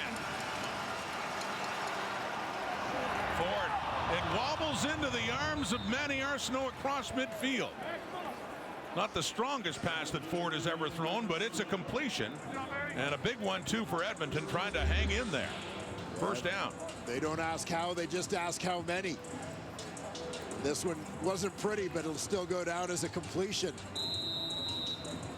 So Trey Ford just lost it a little bit on the release, as you can see. Some wobble on that ball, but it ends up exactly where it needs to be, just over the fingertips of Jonathan Jones. Inside Argo territory. Down 17. Ford under pressure, and they've got him again. Back at the Edmonton 51, Jonathan Jones coming in.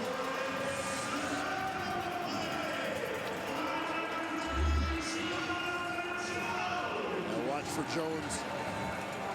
Coming from second level, timing up that blitz. Used his hands well to get off the block of the running back, Kevin Brown. Continuing on. Bring down Trey Ford. Another sack for Jones. That Argo defense up front has been pretty relentless in this game. Last play of the third quarter. Little fake, and it's knocked at the line by Oakman. Didn't even have to jump for that one. And regrets the chance to get a pick there for number 2. But as it stands, the quarter ends, and the Argos celebrating their birthday, very much in control in these festivities as they add to their lead. Up 17 heading to the final 50.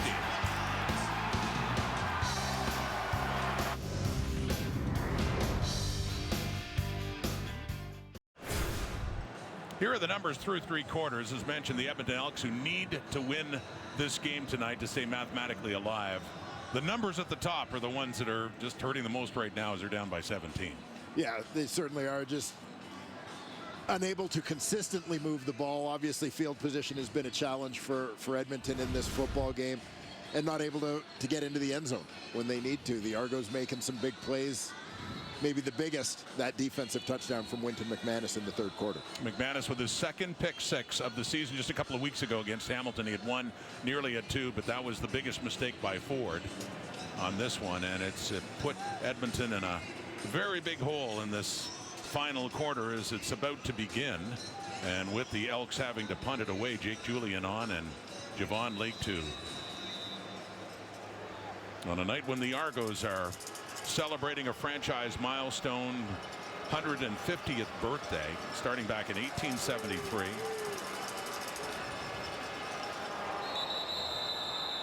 Flags coming out.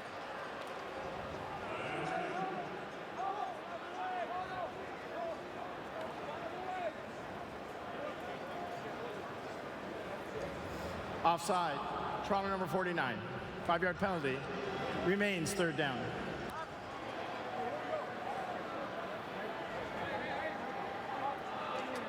Daniel Kwamu, the rookie out of UBC. Flag for that offside on special teams.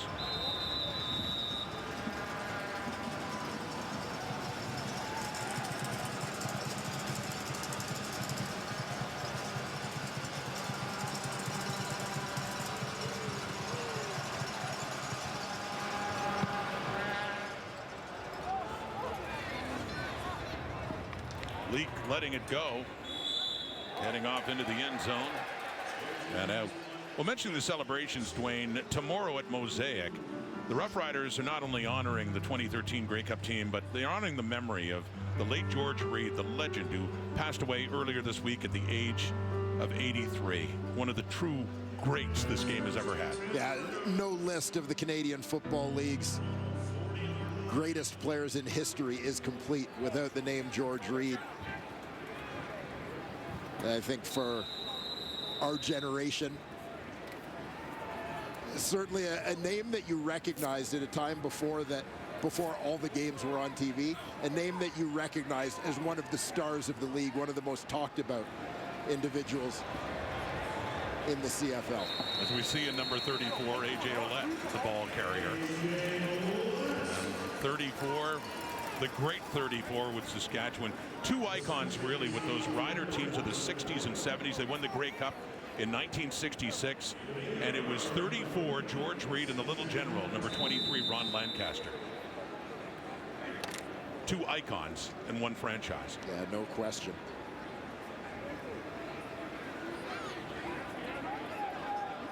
Tributes flowing in the last few days for George Reed.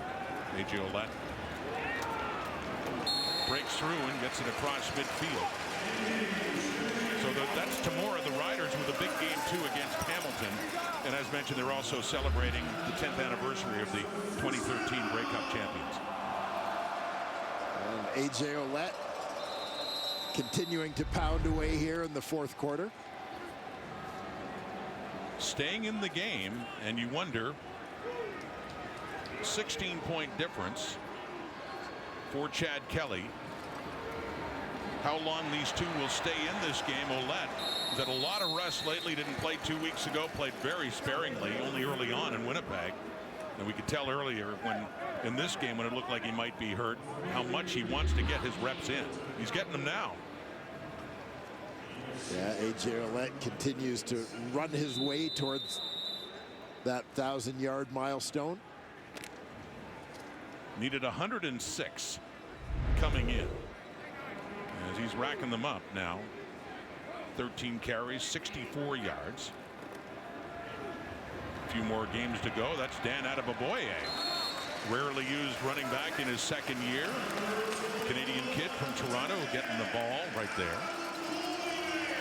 They keep it on the ground. Let's go back to Matthew. You know, it's funny, Dwayne, you mentioned that 1,000 yards. I was talking to A.J. Ouellette on the sidelines. I said, how you feeling? And he said, you know, Ryan did what he wants me to sit down. I have a few more in me. I keep telling him. And I kind of mentioned to A.J. as I was walking away, you don't win the Grey Cup tonight, A.J. And he goes, no, but I get a little closer. And I know he's talking about those 1,000 yards, guys. Big number for him, his third year, Matthew. And really, we remember last year when Andrew Harris got hurt, how Ouellette really came on and became their feature back until Harris was able to return for the Eastern Final against Montreal. And how well they used both of them and into the Grey Cup as well. There's Harris, future Hall of Famer. 5th all-time in rushing in the Canadian Football League. He got to that point this season, moving into number 5. Andrew planning to go back to his roots. BC junior football after his retirement. Kelly to throw. Has a receiver inside the 5. Tommy kneeled again. And a 1st and goal, Toronto. Well, Chad Kelly has taken some hits tonight, but he stands in there and makes a perfect throw there. Despite getting bulldozed. Watch Tommy Neal go and get this one.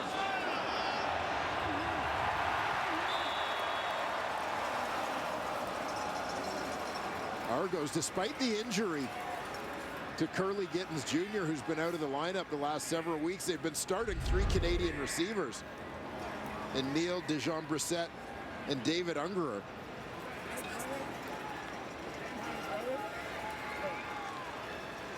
And there's Brissett, who's had some big games in the second half of the season. And Luchez Purifoy, the safety for the Elks, is the injured player. That was Purifoy who had the hit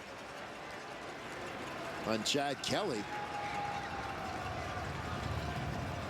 And Luchez appeared to take the worst of that, still having some trouble getting off the field.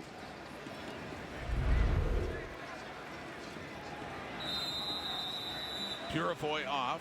Argo ball. Edmonton 2. 16-point lead. 4th quarter. Kelly in with that Toronto offense. Looking to open things up even more. Ouellette. No. Might have got down to the 1 at best. Doesn't look like any gain at all for the big bruising Argo running back. Well, Edmonton's going to bring in some reinforcements here, bigger bodies. A short yardage situation. This one appears to be at about the 1.5 yard line. And Cameron Dukes in at quarterback now. For Kelly on the 2nd and goal down at the Edmonton 1. Dukes looking for another touchdown, trying to back his way in across the plane, but he didn't have the ball with him to break that plane, so it's a 3rd and goal coming up. Yeah, Edmonton holding firm at the line here. Dukes kind of bounces his way down the line. See Tony Jones flowing to the football to make a play. Edmonton just trying to hang on, down 16. Dukes has his 2nd touchdown of the night. And the Argonauts are running away now.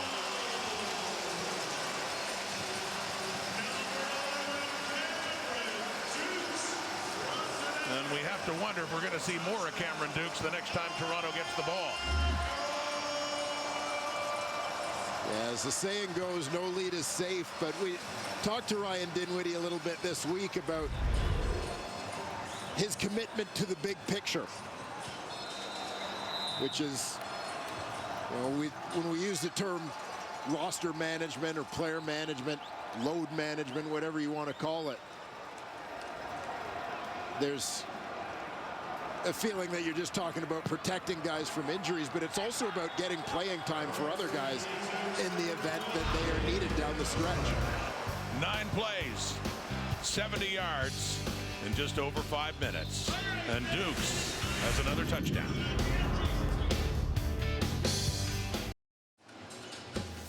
Coming up, part 2 of the doubleheader heading into this Thanksgiving Day weekend, and this is as big as it gets. The battle for the West, the Blue Bombers and the Lions. BC plays the rubber match.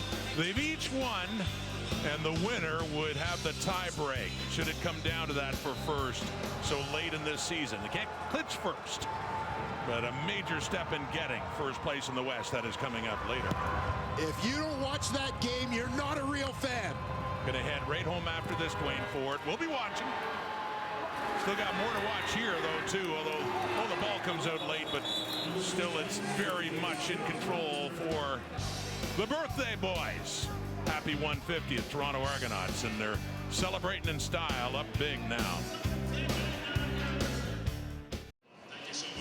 We are now led to our Coors Light moment of chill before the game, getting ready for it. Oh, he doesn't have the toothpick in his mouth. I guess that's usually for interviews, but look what Wynton McManus does later.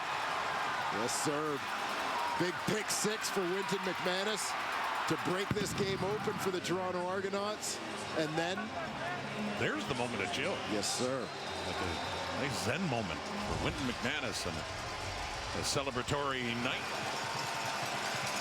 Interception for a touchdown and part of a 35-point game for the Argos right now. 23-point lead, deep left Ford, and that's complete. No, it's intercepted. Mason Pierce looked like Cobb had it, ends up in the hands of Pierce, who has the return going, and everything is going the way of the double blue on this birthday night at BMO Field in Toronto. Well, when they landed on the field, I was convinced that Cobb had the ball. And then all of a sudden, Mason Pierce came up running. Let's take a look at what unfolded here. Contested ball situation between the two. Cobb goes up and gets it, pulls it in. But as they go to the ground, it's on the ground that Pierce steals it. Cobb has it. And then Pierce steals it from him. Now my question, is Cobb down by contact before Pierce takes this ball away? And I think that conversation's going on right now.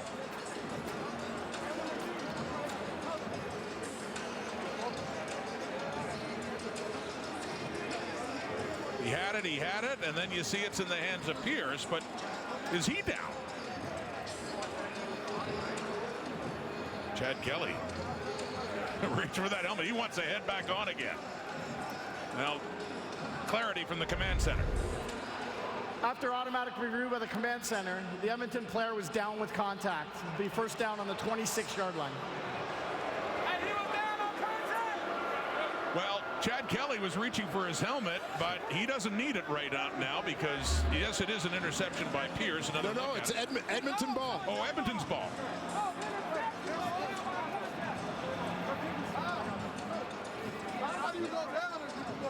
Correction. The Toronto player was down with contact. It's an interception. All right. So they did rule it an interception. A little confusing there, but yeah, Argo football, Pierce gets the pick. But it's Pierce who's down by contact. Pierce who's down. He got a hand in there to pry the ball loose. You'll see he gets under the ball before Cobb hits the ground. And there the ball is coming out. So in dispute, there Pierce has it, and there he's down by contact. Tremendous effort by Cobb to go up and get it and pull it in, but Pierce.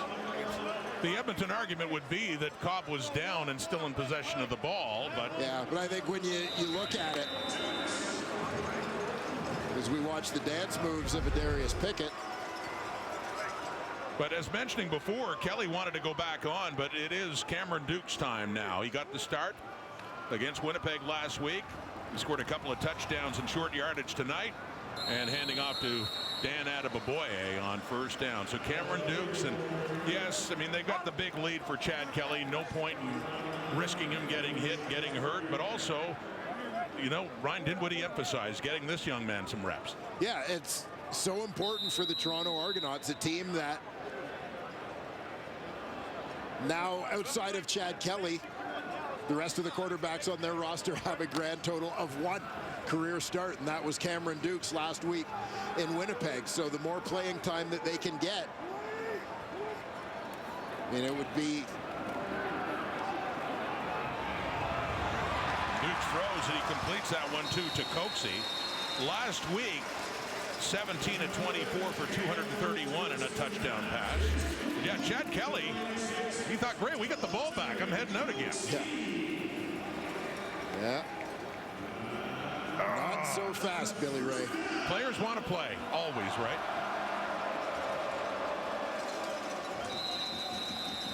Nice ball there from Cameron Dukes. Well, as Dinwiddie had pointed out, we needed our backup to come on last year in the Grey Cup. Chad Kelly came on for McLeod Bethel Thompson. Made some big plays as the Argos came back to win that one. Deontay McMahon on that first down. This is last week in Winnipeg.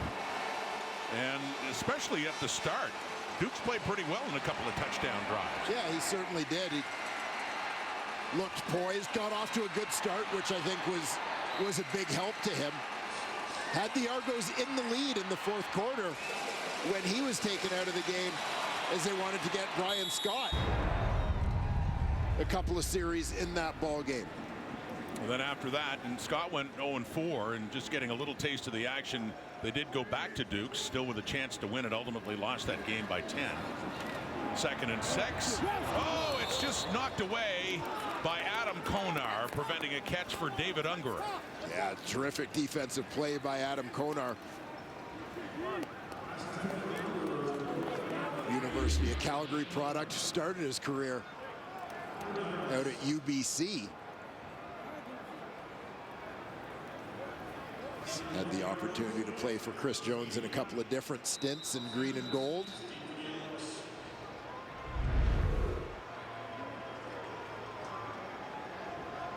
So the Argos have to punt. 6 minutes on the clock, still very much in control, leading this one by 23 points, 35-12. Mentioned looking to stay perfect in terms of their home record. CJ Sims sit up across the 30. They're celebrating here at BMO Field. They have been all night. Fans have. Birthday party. Could be celebrating a win very soon. Darius Pickett is. And, you know, he once had his picture taken with our late great friend Chris Schultz. And had it done again with Sean Oakman. Another very tall Argo.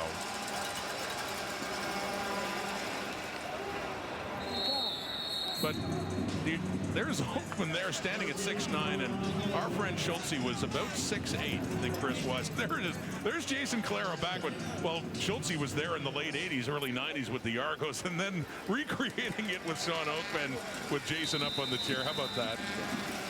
Very cool stuff. I know Jason was like a little brother to Schultz in his playing days.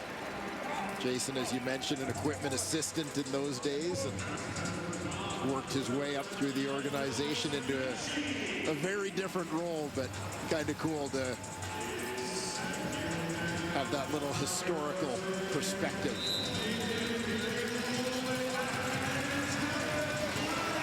Danny Webb, around since the mid-'80s. 7 Grey Cups with the Argos, and lots of stories, I'm sure. 2nd and 10, Elks. Time running out.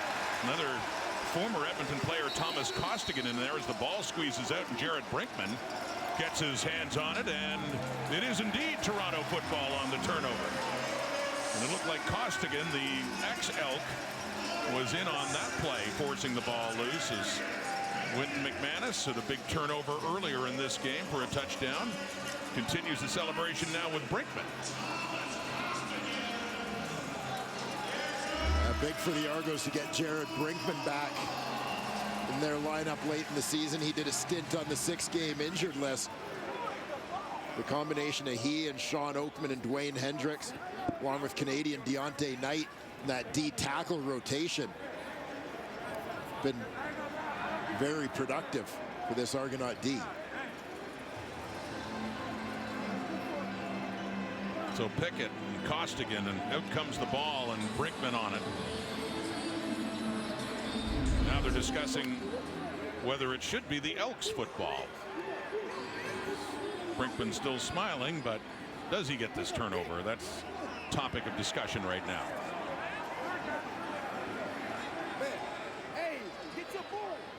After review by the command center, the quarterback was down with contact. It'll be third down.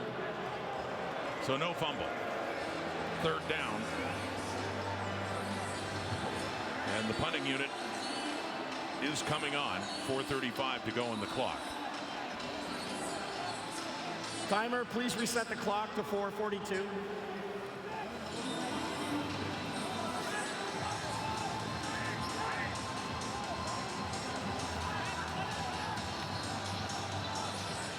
The Elks coming in with 4 wins after tonight. The best they could do when the season is 6, which Saskatchewan currently has. And the Rough Riders have the season tiebreaker with the Elks. Hence the must win. Saskatchewan hosting Hamilton tomorrow night.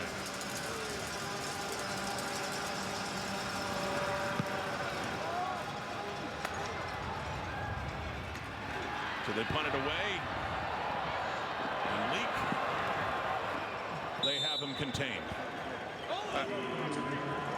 Danny Webb, longtime equipment manager with the Toronto Argonauts going back to 1985, the longest active member of the Argos. He has been a part of 7 Grey Cup championships. Yeah, pretty remarkable run for Danny Webb, one of the best in the business. All-around good guy to boot. 35 years in double blue. Pinball Clemens raved about him. Big part of this 150 years of the Toronto Argonauts history. As is Pinball Clemens himself, who walked in the door 4 years after Danny Webb as a player back in 1989 and has served so many roles. Such a big part of the history of the Toronto Argonauts. Dan Adebaboye, the running back, getting his chance for some touches and up near a first down for Toronto. Under 4 minutes to go. Yeah, Adebaboye doing a nice job toting the rock, having learned his lessons well over the last couple of years from Andrew Harris and AJ Ouellette, frequent workout partner of Ouellette. Early mornings at the Argos facility. The Dan Adebaboye fan club there. Short yardage on that second down, so there's a first. As we get closer to 3-minute warning time, Argos in control and about to improve to 13-2, and that would be it for Chris Jones and the Elks, who just dug themselves too big a hole starting the season at 0-9. 4-2 record coming into this game in the second half of the season, but just not enough time, not enough games to make it up and get back in, even though they've had some more impressive games since the quarterback change and some of the other changes that they did make to become a more competitive team in the second half. Cameron Duke still in a quarterback, handing off to Adebaboye now as some subs in for the Argos. Closing in, knowing that they will be hosting the Eastern Final on November the 11th. Remember Doug Flutie and Pinball Clemens as a coach, and Ricky Ray, and yes, the Rocket from '91. So many great Argo memories brought up on this Friday night. Coming up following the Elks and the Argonauts, it is the most anticipated game of the regular season. The 11-4 Bombers in town to face the 11-4 Lions, a battle of the best in the West. Coming up next. Can't wait for that, Kate. And here the Argos are putting a bow on this one. 150th birthday. And a big win looming here over Edmonton. They're up 35-12. Cameron Duke's in the final couple of minutes. And a deep look. And that's intended for DeMonte Coxey with a flag coming out inside the 30. Kai Gray on the coverage for Edmonton. Yeah, Gray had Coxey wrapped up a little bit as the Argos receiver tried to adjust. Offensive pass interference. Toronto number 86. That penalty is declined. Third down. Or perhaps vice versa in the eyes of the officials. There's your matchup between Coxey and Gray, and you'll see Coxey fights back to the football, kind of pushing the defender past, and then Toronto tries is to come over the challenging that top. there was defensive pass interference on the play. We'll review the play.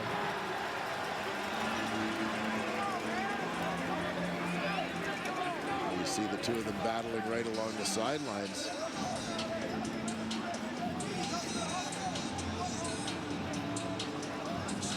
Coxey seems to initiate the contact, but both hand fighting a little bit. Receiver unable to get to the ball in the end. Well, this game too, late as it is, not without its challenges. The Argos think it should be defensive pass interference, but they called OPI against Coxey. So here's what they've decided in this case. After review, the ruling on the field stands. Toronto will be charged a timeout.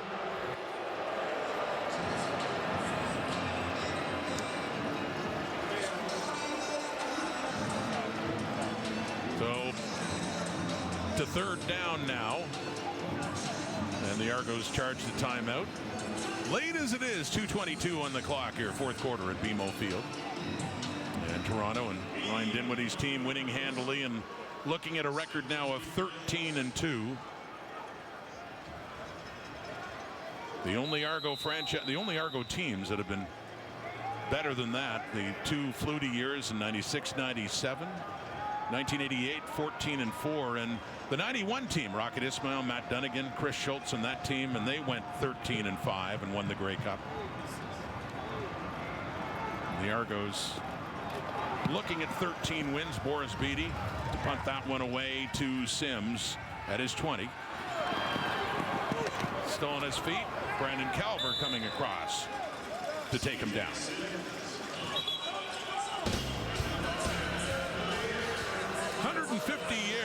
Mentioning, we'll talk about Danny Webb and Pinball Clemens, who arrived as a player in 1989. Hard one to track down. We never know where he's watching the game from, the general manager. Sometimes down at the field, he spoke at halftime, up in the box where he had been watching with his family. Of course, he's got some old teammates here tonight, and pinball's all over the place. Which is kind of the way he was as a player, too. Yeah, I was going to say. The name.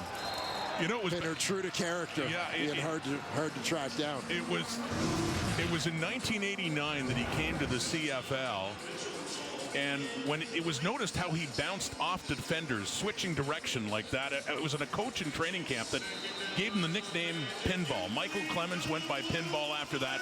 The rest is history. What a tremendous player he was. He was, for the longest time, the combined yardage leader for a single season, and still is all time. Michael Clemens, now the general manager of the Argos. Kevin Brown. And I can't think, Dwayne, and I'm sure you agree, there's been no greater Argo in the 150 years. I can't imagine anyone else that could be. For what he did as a player and a coach and executive. Yeah, he has remained the face of the franchise through so many different roles over the years. Whether it's been, as you said, as a player, as a coach, as a general manager, you know, as vice chairman of the board, whatever it's been, Pinball has always remained the most recognizable member of this team. Trey Ford nearly intercepted by Pickett. All Adarius had to do was Pickett, and he was gone. Yeah, read this one, got under it. Great break to the ball, got his hands on it. Just couldn't come up with the catch.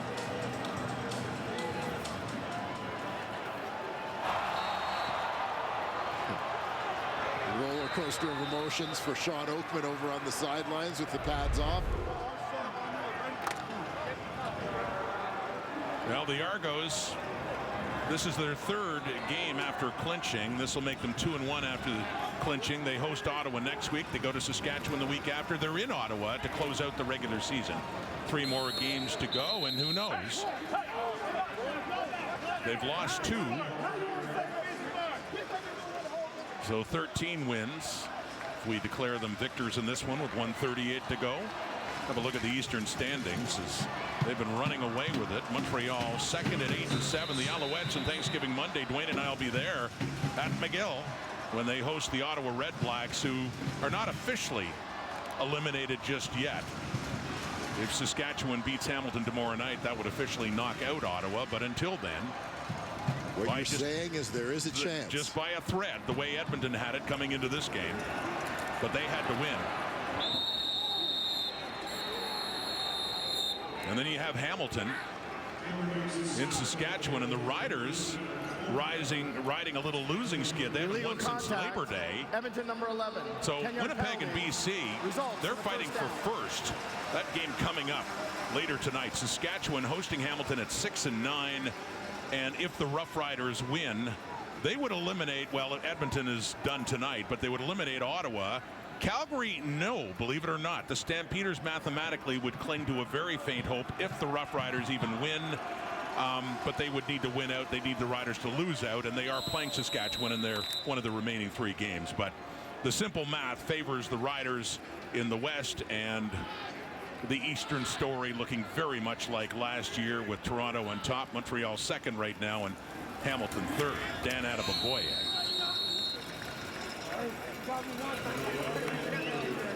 Well, things coming right down to the wire in the Canadian Football League, with the exception, of course, of the Toronto Argonauts, who have clinched first in the East. And sooner than any team ever has, when they had a third of their schedule left, 6 games. And it's been interesting to see how they deal with it, because they can't just rest everyone, and they need, as I say, they need players to play, right? Yeah, well, and I don't think anybody who's watched the Argos play over the last 3 weeks would suggest that they have taken their foot off the gas at all. That's Deontay McMahon. And he's been getting more action lately. The injury to Andrew Harris and the rest for A.J. Ouellette. McMahon, we've noticed him since his first game a few weeks ago in Montreal, the night they clinched first place. And we talked to Ryan Dinwiddie a couple weeks ago about McMahon. He was saying right from camp, when he arrived in practices, their defensive guys couldn't tackle him, couldn't bring him down. Elusive, slippery. And still going. First year out of McNeese State, taken down. They get a little bit closer to the end zone again, but just 20 seconds on the clock. And you're right about the Argos. A couple of weeks ago here against Hamilton, they looked dominant against the Tiger Cats, and they gave Winnipeg a game. Cameron Duke starting at quarterback last week. No A.J. Ouellette.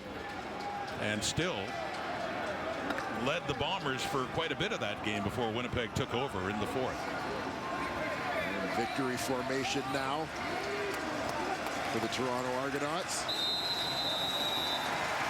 The Toronto Argonauts give themselves a big present on their 150th birthday, and in the process officially end any hope for the Edmonton Elks to make the playoffs. Well, they may have rested a couple of players, but there's no question the Toronto Argonauts continuing to steamroll their way towards the Canadian Football League playoffs. Another impressive performance tonight from the likes of Chad Kelly, A.J. Ouellette. Wynton McManus leading the way on defense with a pick 6.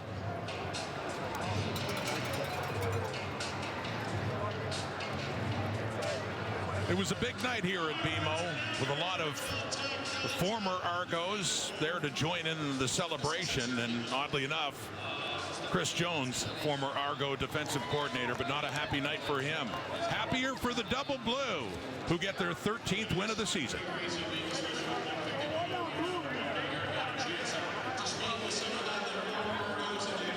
13 wins, just 2 losses, and 3 more games in the regular season, knowing they're just 1 win away from getting back to the Grey Cup in November. Part 1 of the doubleheader is done as we head back to Kate Burness in the studio. And Rod, we cannot wait for the second half of this doubleheader. We've been promoting it all night long. It will be the BC Lions taking on the Winnipeg Blue Bombers. We're going to get to that in just a moment. But just to wrap up this game, the Elks officially eliminated from the postseason. We pretty much figured it was going to happen, but they were trying to keep it alive. And for the Toronto Argonauts now, a lot of decisions have to be made down the stretch of what they're going to do from a maintenance perspective, Lapo. Yeah, 3 games left. They still got to you got to make sure you're still fresh to play. And you can't be stale. And the hardest part for Ryan Dimwit, he can't be right. If he sits players and then they don't play well, you shouldn't have sat them. If somebody gets hurt, you should have held them out. He could be right. Don't listen to us or the fans. Do what you do and go win the Grey Cup. That's what's going to happen. Yeah, without a doubt. And he'll do what's ever best for his team. He'll talk to his leaders, talk to his coaches, and make those decisions. But it's good decisions that you're in that position that he has to make. Yes, absolutely. Look, it's that rest for us. We know the deal, but hopefully he's been around long enough. He'll know what, and he knows his guys. Great wrap-up of that game. No, we should move to now the game that is coming up in British Columbia right after the break. It is Zach Collaros versus VA. We're going to tee it up next.